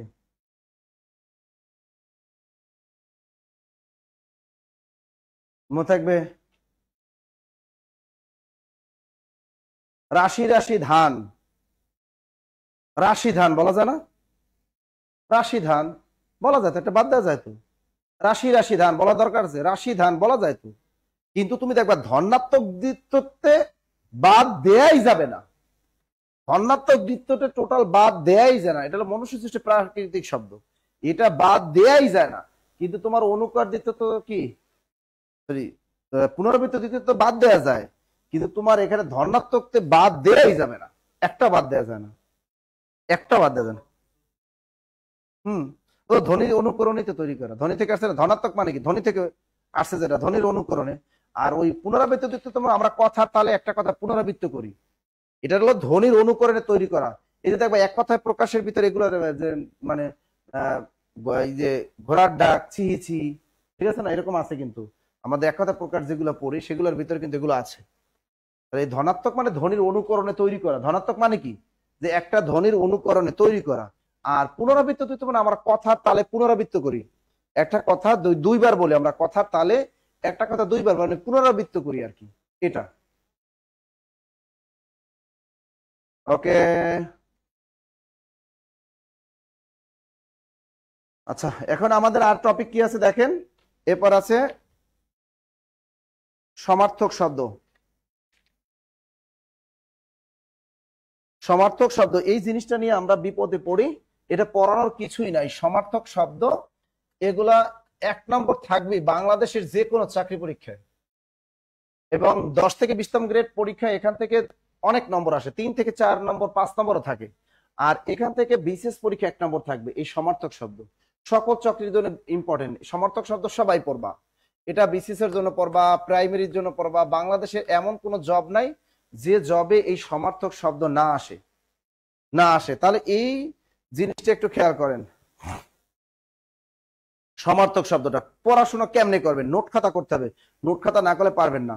আপনি একটা জিনিস মনে রাখবেন যে এখানে এই যে সমার্থক শব্দগুলা, এই জিনিসগুলা আমরা অনেকে মুখস্থ করি কিভাবে। একটা আমি আপনাদের একটা জিনিস আমি লেখাই এখানে, দেখি একটা সমার্থক শব্দ লেখাই, যেমন অশ্ব, কি আসলো, অশ্ব, সরেয় অশ্ব, এভাবে বইতে লেখা আছে। কি কি লেখা আছে, ঘোড়া, কি কি লেখা আছে, অশ্ব, এলা আছে ঘোড়া, হয় বাজি, তুরগ, তুরগ, হয় বাজি, দ্রুত লেখেন, বাজি, এগুলো হলো অশ্ব শব্দের সমার্থক শব্দ। কিকট, কয় দিকের কি, কট, কিকট, আর একটা আছে টাঙন, টাকাটা ওমো ন, দেখেন। এখন আপনি এভাবে আপনারা করেন কি, এগুলো মুখস্থ, অশ্ব সমার্থক শব্দ হলো ঘোড়া, তুরগ, হয় বাজি, টাঙন, কিকট, এভাবে পড়েন না, এভাবে কিন্তু আমরা মুখস্থ করি যে অশ্ব শব্দের সমার্থক শব্দ হলো ঘোড়া, তুরগ, হয় বাজি, টাঙন, কিকট, এভাবে খালি পড়তে থাকে, কিন্তু মুখস্থ হয় না। এজন্য দেখো এগুলা মুখস্থ কেমনে করবা। আর সহজ জিনিস কখনোই তোমার পরীক্ষায় দিবে না, এটা নিশ্চিত থাকো। কঠিনটাই তোমার দিবে, তুমি যেটা পড়বা না ওইটাই পরীক্ষা দিয়ে দিবে। এটা পড়ার স্টাইলটা কি, এখন তুমি এটা পরীক্ষায় লিখবা এভাবে, অশ্ব অর্থ যদি না পারো উল্টা ভাবে লিখবা, লেখে বা অশ্ব অর্থ কি, ঘোড়া। ছোটবেলা আমরা এরকমই কিন্তু শব্দার্থ গুলা মুখস্থ করেছি। এবার লিখবা তুরগ অর্থ কি, যেটা পারবা ওটা লেখার দরকার নাই, তুরগ অর্থ ঘোড়া। এবার লিখবো হ অন্ত্যেষ্টিয় হয়, হয় অর্থ, হয় অর্থ ঘোড়া, এভাবে লিখবা। এবার লিখবা টাঙন, টয়কাটা ওমনা, টাঙন অর্থ ঘোড়া, এভাবে লিখে ফেলবা সব। এবার লিখবা কিকট, কয় দিকের কি কট, কিকট অর্থ ঘোড়া। এভাবে যদি পড়ো তাহলে মনে থাকবে, মনে থাকবে। এভাবে পড়ার নিয়ম, তার সমার্থক শব্দ পড়ার স্টাইলটা হলো কিকট অর্থ কি, ঘোড়া, টাঙন অর্থ কি, ঘোড়া, অশ্ব অর্থ কি, ঘোড়া, তুরগ অর্থ কি, ঘোড়া, হয় অর্থ কি, ঘোড়া। এভাবে পড়বেন। যদি এভাবে পড়তে পারেন তাহলে আপনি সমার্থক শব্দ পারবেন, নাহলে জীবনও পারতেন না। হ্যাঁ, ঘটক অর্থ ঘোড়া, যেটা তুমি পারবা না সেটাই লিখবা। এখন দেখো ময়ূরের সমার্থক শব্দ কি, ময়ূর, এখন দেখো শিখণ্ডী, তুমি যদি এভাবে পড়ো শিখণ্ডী অর্থ কি, শিখণ্ডী অর্থ ময়ূর। এ বাবা, আবার কে কি, কয়কার কে, কয় দিকে কে কি অর্থ কি, ময়ূর। এভাবে তুমি যেটা যেটা না পারবা সেটা সেটা লিখবা। আবার লিখবা পারাবত, কয়কা পা রয়কারা বত, পারাবত অর্থ এটা তুমি পারো না, লিখবা ক বস্কেরবু কবুতর, কবুতর। এখন এভাবে যদি আপনারা পড়েন তাহলে মনে করেন পারবেন। প্রত্যেকটা সমার্থক শব্দ উল্টা ভাবে অর্থ লিখবেন, যেটা পারবেন না সেটা এভাবে লিখবেন, লিখে লিখে অর্থটা লিখবেন, এরকম হ্যান্ড নোট তৈরি করে পড়বেন। কারণ এই জিনিসগুলা কেউ পড়ায় না, এই সমার্থক শব্দ কেউই পড়ায় না, বলে এটা কি করেন, এটা মুখস্থ করেন, কি করেন, মুখস্থ করেন, সবাইকে এটা মুখস্থ বিদ্যা মুখস্থ করবে, কিন্তু কেউ পড়ায় না। যাক, নিয়মটা দেখাই দিলাম, ইজিলি পারবেন, মনে থাকবে, ইজিলি পারবেন। এখন দেখেন একটা জিনিস মাথায় রাখেন, এই যে কাক, এই যে দেখেন পর ভয়েরই খণ্ডতা, আর একটা কি পর ভয়রিত পরভৃত। এটা দেখো এগুলো কিন্তু পিডিএফ এ সবই দেয়া আছে। পরভৃত এটা অর্থ কি? পরভৃত অর্থ কি? এক জায়গায় লিখে রাখ, পরভৃত অর্থ কি? কাক। আর পরভৃত এই অর্থটা কি? এর অর্থ হলো কোকিল। এর অর্থ কি? এর অর্থ হলো কোকিল। এখন দেখেন এখানে মনে রাখবেন এই শব্দটা বড় না এই শব্দটা বড়? বড় কোনটা? নিচেরটা বড়। কোকিল বানান বড় না কাক বানান বড়? কোকিল বানান বড়। তা কোকিল বানান বড় হলে তাহলে কোকিল বানান বড় হলে তাহলে এই পরভৃত মানে কি? ত, এটা মানে কোকিল। আর পরভৃত এটা ছোট শব্দ। কাক বানানটাও কি ছোট? এটা হলো কাক। মনে থাকবে পরভৃত ত আছে বড়, কোকিল বানানটা কি? বড়। আলাদা পরভৃত খণ্ডতা আছে, এটা হলো কাক, এটাও ছোট, এ বানানটাও ছোট। হ্যাঁ, খণ্ডতা মানে তো অর্ধেক, তো তাহলে বাক্য অর্ধেক। কাক অর্ধেক, খণ্ডতা মানে তো অর্ধেক, কাক বানানটাও ছোট। তাহলে বুঝছেন এই জিনিসগুলো এভাবে মনে রাখবে, নাহলে তুমি এগুলো কখনোই পারবা না, কখনোই পারবা না। এগুলো হলো সিস্টেমে পড়তে হবে, এগুলো সিস্টেমে না পড়লে এগুলো মনে থাকে না, দেখবা এগুলো মনে থাকে না, এগুলো ভেজাল লাগে আমাদের, অনেক অনেক ভেজাল লাগে। আচ্ছা আরো দুই একটা আমি একটু দেখাই দিই, যেমন যেগুলো আসতে পারে। এই টেকনিক এভাবে মুখস্থ করতে হবে, এভাবে মুখস্থ না করলে আপনি কখনোই পারবেন না। আচ্ছা এবার দেখো যে বন এর সমর্থক শব্দ কি কি? তোমার পরীক্ষা বইতে দেয়া আছে বন সমান সমান দেয়া আছে কি? বিপিন, বস্কের বি, বস্কের পি ন। বিপিন অর্থ কি? বন। অটবি অর্থ কি? বন। বিপিন অর্থ বন, অটবি। এরপর আছে অটবি, অ ট বস্কের বি, অটবি অর্থ কি? বন। এরপর দেয়া আছে বিজন অর্থ বন, কান্তার অর্থ বন, বিজন, বিজন অর্থ বন, কান্তার কয়কার কা নয়তান্তার, কান্তার অর্থ বন। এরকম কিন্তু বইতে দেয়া আছে। তো অরণ্য অর্থ আমরা সবাই জানি, অরণ্য অর্থ কি? সবাই জানি। বনানী অর্থ কি? বন, বনানী। দেখো তুমি যেটা পারবা ওটা লেখার দরকার নাই, কারণ ওটা যেটা পারবা ওটা পরীক্ষা কখনোই আসবে না, এরকম তোমার বইতে দেয়া আছে। এখন দেখো তুমি যেটা যেটা পারবা না, দেখবা এই পিডিএফটা বা ক্যারিয়ার বইয়ে দেখবা ভেরি ভেরি ইম্পর্টেন্ট, নিচে দাগ দেয়া আছে। পিডিএফ দেখবে বিপিন এটা নিচে দাগ দেয়া আছে, অটোবি এটা নিচে দাগ দেয়া আছে, বিজেন কান্তা বনার নিচে দাগ দেয়া আছে। কিন্তু তুমি দেখবা জঙ্গল টঙ্গল এগুলো নিচে দাগ দেওয়া নাই, কেন? ওগুলো পারবা পরীক্ষা আসলে। এখন তুমি এগুলা এভাবে তোমার দেয়া আছে, তুমি নোট খাতা করবা কিভাবে? তোমরা এখানে লিখবা বিপিন, বস্কের বি পস্কের পি না, বিপিন অর্থ কি লিখবা? বন। বিপিন অর্থ কি? বন। এবার যদি যেটা পারবা ওটা লিখার দরকার নাই। অ ট বস্কের বি, অটবি অর্থ কি? লিখবা বন। এবার লিখবা বিজন, বস্কের বিজন, বিজন অর্থ বন, তাহলে তোমার মনে থাকবে। এরপর লিখবা কান্তার অর্থ কি? কান্তার অর্থ হলো বন। পারবেন এভাবে লিখতে? মনে এগুলো পারবেন এভাবে লিখতে? পারবেন? এগুলো যদি পারেন এভাবে লিখতে তাহলে পরীক্ষা পারবেন, নাহলে পারবেন না, ঠিক আছে? আর একই জিনিসগুলো লিখে লিখবে, যেমন পারাবার, পয়কার পার একার পারাবার অর্থ কি? পারাবার অর্থ এরকম লিখবা, পারাবার অর্থ সমুদ্র, সমুদ্র। ভেজাল লাগে যেগুলা। আবার পারাবত, এগুলো শীটের শব্দে আছে। পারাবত অর্থ কি? কবুতর, পারাবত অর্থ কবুতর। এই যে জিনিসগুলো ভেজাল লাগে এই জিনিসগুলো তুমি সুন্দর মতো নোট খাতা করবা। এই পিডিএফ দিয়ে দিও সবাইকে, দেখেন।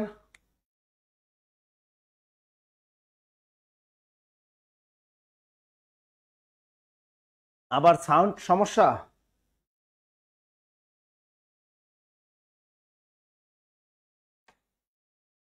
আচ্ছা লেখা শেষ? তাহলে এখান থেকে আবার বলে দিচ্ছি, এভাবে পড়বেন সবগুলো, এভাবে লিখবেন। তাহলে সমার্থক শব্দ মনে রাখার নির্দিষ্ট টেকনিকটা বলে দিলাম। এই সমার্থক শব্দ বিশেষ পরীক্ষায় 1 নম্বর থাকবে, প্রাইমারি পরীক্ষায় 2 নম্বর থাকবে, প্রাইমারি প্রধান শিক্ষক নিয়োগে 2 নম্বর থাকবে, প্রাইমারি সহকারী শিক্ষক নিয়োগ পরীক্ষায় 2 নম্বর থাকবে। এখান থেকে সমার্থক শব্দ থেকে আবার বলে দিচ্ছি, এই সমার্থক শব্দ থেকে প্রাইমারি পরীক্ষায় 2 নম্বর থাকবে, সমার্থক শব্দ থেকে প্রাইমারি প্রধান শিক্ষক নিয়োগ থেকে 2 নম্বর থাকবে, 10 থেকে 20তম গ্রেড পরীক্ষায় 3 নম্বর, 4 নম্বর, 5 নম্বর থাকতে পারে। আর বিশেষ পরীক্ষা এখান থেকে 1 নম্বর থাকবে। বিশেষ পরীক্ষা কত নম্বর থাকবে? 1 নম্বর থাকবে। ক্লিয়ার? মনে থাকবে? মনে থাকবে? কি লিখছে কি নাসির স্যার জুস, আমি আবার জুস হইলাম কবে? তাহলে কোন মাইয়া আবার আমার খাইয়ে ফেলে আল্লাহ জানে।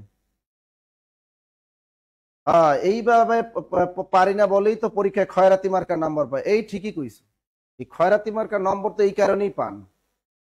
মনে থাকবে? এই কাজগুলো মানে একটু খেয়াল রাখবেন, যেগুলো ভেজাল লাগে। আবার দেখেন শীত অর্থ কি? সাদা।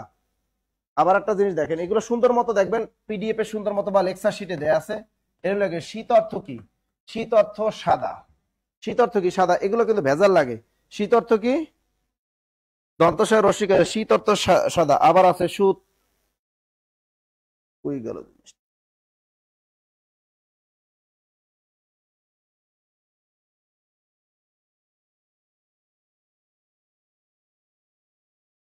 ওই যে হারাই ফেললাম। শীত অর্থ সাদা, আবার সুত অর্থ পুত্রা, পুত্র। আবার দেখো সুত। সুত অর্থ কি? সুত অর্থ পুত্র। আবার আছে সুতা। সুত সুতা অর্থ কন্যা। সুত অর্থ কন্যা। সীতা অর্থ চিনি। সুত অর্থ কন্যা। আর আছে সুতি। সুতি মানে চিনি। দন্তস্বর রস্যকার তস্কীর্তি। সীতা, সীতা, সীতা।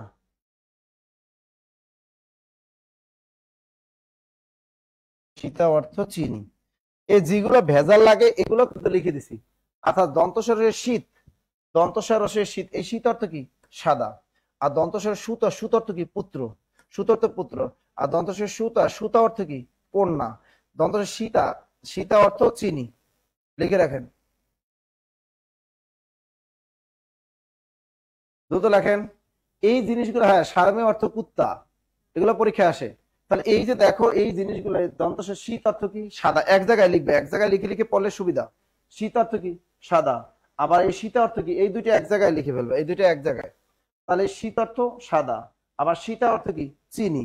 আবার সুত অর্থ কি? পুত্র। সুতা মানে কন্যা। লিখে রাখেন এগুলো। প্রাইমারি চাকরি পাওয়া এত সহজ না, বিসিএস চাকরি পাওয়া এত সহজ না। এই যেগুলো তোমার ভেজাল লাগে পড়তে গিয়ে, ওই জিনিসগুলো বেশি বেশি পড়বা। কারণ এই ভেজাল গুলাই ভেজাল লাগাই দেয় তোমার পরীক্ষার হলে। কোনটা উত্তর হবে, কোনটার উত্তর হবে, এটা নিয়ে আমরা অনেক বিপদে থাকি। তো নগ আর নাগের মধ্যে পার্থক্য কি দেখো। নগ, একটা হলো নগ, নগ। নগ অর্থ কি?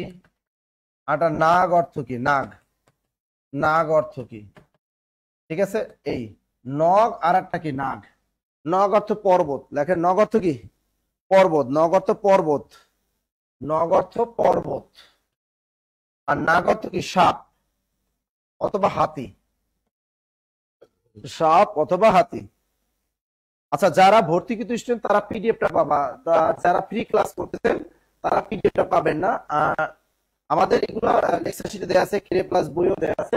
তারপর আমরা এক্সট্রা পিডিএফ দিয়ে দিই, কারণ পিডিএফ আরো বিস্তারিত থাকে। পিডিএফ আরো কি বিস্তারিত থাকে, লেকচার শিটের বাইরেও পিডিএফটা অনেক বিস্তারিত থাকে।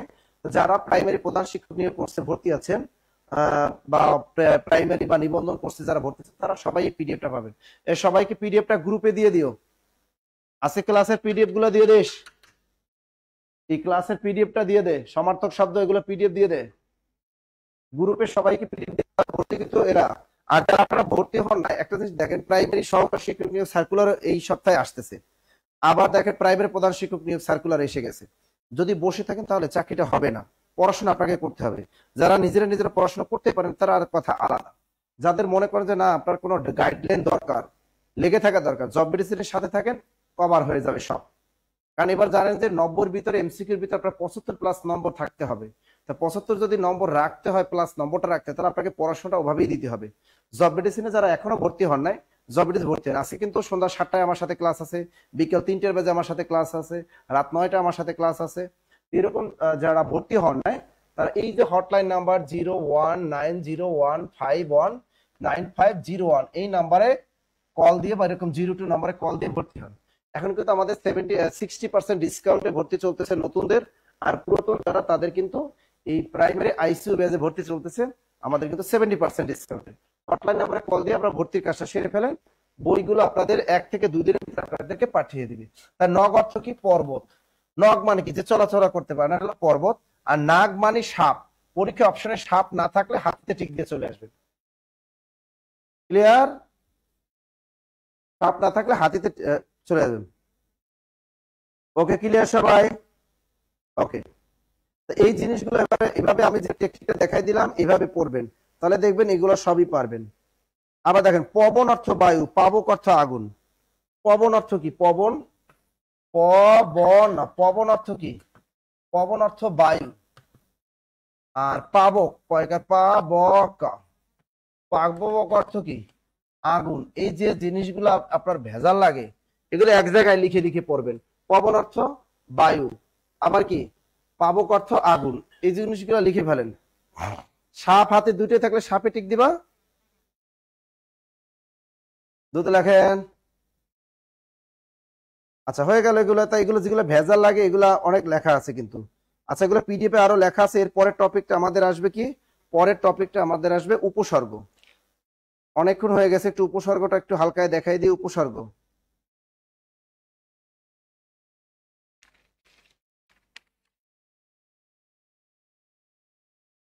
এবার আমরা উপসর্গটা একটু দেখে দিচ্ছি আপনাদেরকে। এটা বিশেষ পরীক্ষায় এই টপিকটা আসে, উপসর্গ।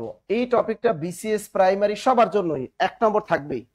প্রাইমারি পরীক্ষায় এই উপসর্গ থেকে 1 অথবা 2 নম্বর থাকবে, বিসিএস পরীক্ষায় 1 নম্বর থাকবে। ঠিক আছে, ব্যাংক নিয়োগ পরীক্ষায় উপসর্গ থেকে প্রশ্ন থাকে। তো উপসর্গ কোথায় বসে? উপসর্গ শব্দের শুরুতে বসে। উপসর্গ কোথায় বসে? শব্দের শুরুতে বসে। উপসর্গ কোথায় বসে? শব্দের শুরুতে বসে। আর উপসর্গে কি নাই? উপসর্গের কোনো অর্থ নেই। উপসর্গে কি নাই? উপসর্গের কোনো অর্থ নেই। লেখেন উপসর্গের কোনো অর্থ নেই। উপসর্গের কোনো অর্থ নেই, দ্রুত লেখেন। হ্যাঁ, রেকর্ড ক্লাস পাবা, রেকর্ড ক্লাস পাবা। উপসর্গের কোনো অর্থ নেই, লিখছেন এটা? তো উপসর্গ শব্দের শুরুতে বসে, উপসর্গের কোনো অর্থ নেই। এখন দেখেন এই উপসর্গগুলা আছে কি কি আছে বলেন তো। 1 নম্বর আছে খাঁটি বাংলা উপসর্গ। কি আছে? খাঁটি বাংলা উপসর্গ। 1 নম্বর আছে খাঁটি বাংলা উপসর্গ। 2 নম্বরে আছে তৎসম উপসর্গ। তৎসম উপসর্গ। 3 নম্বরে আছে বিদেশি উপসর্গ। বিদেশি উপসর্গ। এখন দেখে খাঁটি বাংলা উপসর্গ কয়টা? খাঁটি বাংলা উপসর্গ আছে একটা, বেশি আছে মনে রাখবেন।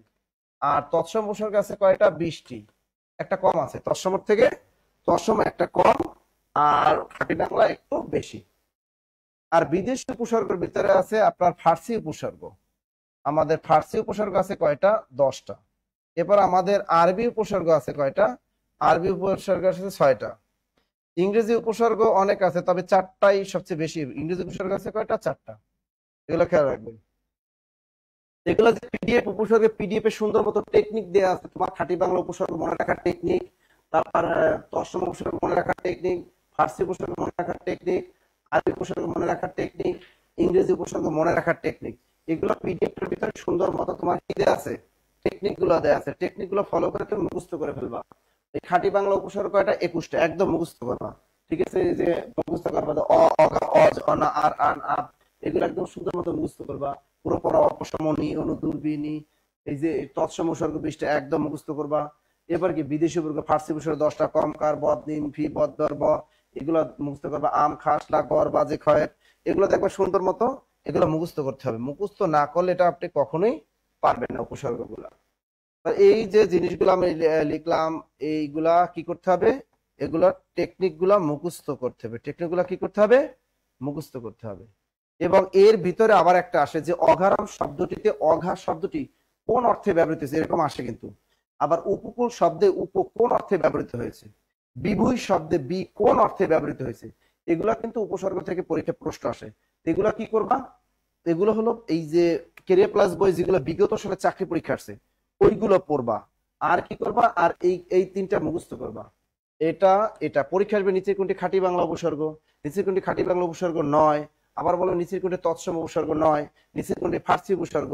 বলবে নিচের কোনটি ফার্সি উপসর্গ নয়? এই কিন্তু অনেক ভাবে এই প্রশ্নগুলো আসে। তো সুতরাং এগুলো কি করবা? এগুলো কিন্তু পড়তে হবে। কি করতে হবে? পড়তে হবে। আবার 4টা উপসর্গ তুমি দেখবা, এই যে আশুবিনী, এই 4টা উপসর্গ 1, 2, 3, 4 আশুবিনী। এটা তৎসমতেও আছে, খাঁটি বাংলার ভিতরেও আছে। তৎসমের ভিতরেও আছে, খাঁটি বাংলার ভিতরেও আছে। এগুলো কি করবা? এগুলো পড়ে ফেলবে, মনে থাকবে। এগুলো কি করতে হবে? পড়তে হবে। তো এই যে জিনিসগুলো আমরা অবহেলা করি, পড়াশোনা করি না, এগুলো কিন্তু পরীক্ষায় প্রশ্ন আসে, মনে থাকবে। ওকে, সবাইকে একটু বলতেছি যে এগুলো একটু ভালো করে পড়বেন। আর প্রাইমারি যে আমাদের একটা জিনিস এখন যেটা চলতেছে, এখন প্রাইমারি, আমাদের যে প্রাইমারি আইসিইউ ব্যাচটা, এই যে আইসিইউ ব্যাচ গতকাল থেকে শুরু হয়েছে প্রাইমারি আইসিইউ ব্যাচ, এটা কিন্তু আমাদের একদম অনলাইন 60% ডিসকাউন্ট চলতেছে, অনলাইনে ডিসকাউন্ট চলতেছে, অনলাইনে মাত্র 1600 টাকা অনলাইন এটা চলতেছে। আর অফলাইনে এইটা আমাদের মিরপুর 10, ফলপট্টি, সামাদার তিতুল এবং সকল শাখায় বাংলাদেশের এটা চলতেছে মাত্র 5000 টাকায়। অফলাইনে চলতেছে এই যে আইসিইউ ব্যাচটা প্রাইমারির প্রধান শিক্ষক নিয়োগ, এই যে ব্যাচটা প্রাইমারি প্রধান শিক্ষক নিয়োগ, এটা কোন ব্যাচ? প্রাইমারি প্রধান শিক্ষক ও সহকারী শিক্ষক, প্রাইমারি প্রধান শিক্ষক ও সহকারী শিক্ষক একই জিনিস কিন্তু, প্রাইমারি শিক্ষক আর সহকারী শিক্ষক একই জিনিস কিন্তু। আইসিইউ ব্যাচে ভর্তি চলতেছে, অনলাইনে 1600 আর অফলাইনে 5000 টাকা ভর্তি চলতেছে। আর এর জন্য কিন্তু যে লেকচার বই এটা আপনারা সুন্দরবন কুরিয়ারে পেয়ে যাবেন, ঠিক আছে। আর 50তম যে বিসিএস আছে, 50তম বিসিএস আমাদের নতুন যে ব্যাচ 50তম বিসিএস এই যে প্রিলি, এটাও কিন্তু আপনাদের চলতেছে অনলাইনে চলতেছে 4000 টাকা এবং সব লেকচার শিট বই ফ্রি। আর অফলাইনে সারা বাংলাদেশের সকল শাখা এটা চলতেছে 10,000 টাকা। ক্লিয়ার? এইগুলো দেখেন, এই যে আর হটলাইন নাম্বারটা আমি একটু আপনাদেরকে লিখে দিচ্ছি, যারা ভর্তি হন না আজকে ভর্তির কাজটা কমপ্লিট করে ফেলবেন। এই যে 019015195001, এরকম 0203 এগুলো হোয়াটসঅ্যাপ নাম্বার আছে, এই হোয়াটসঅ্যাপ নাম্বারে এগুলো কল দিয়ে আপনারা ভর্তি হতে পারেন। মনে থাকবে।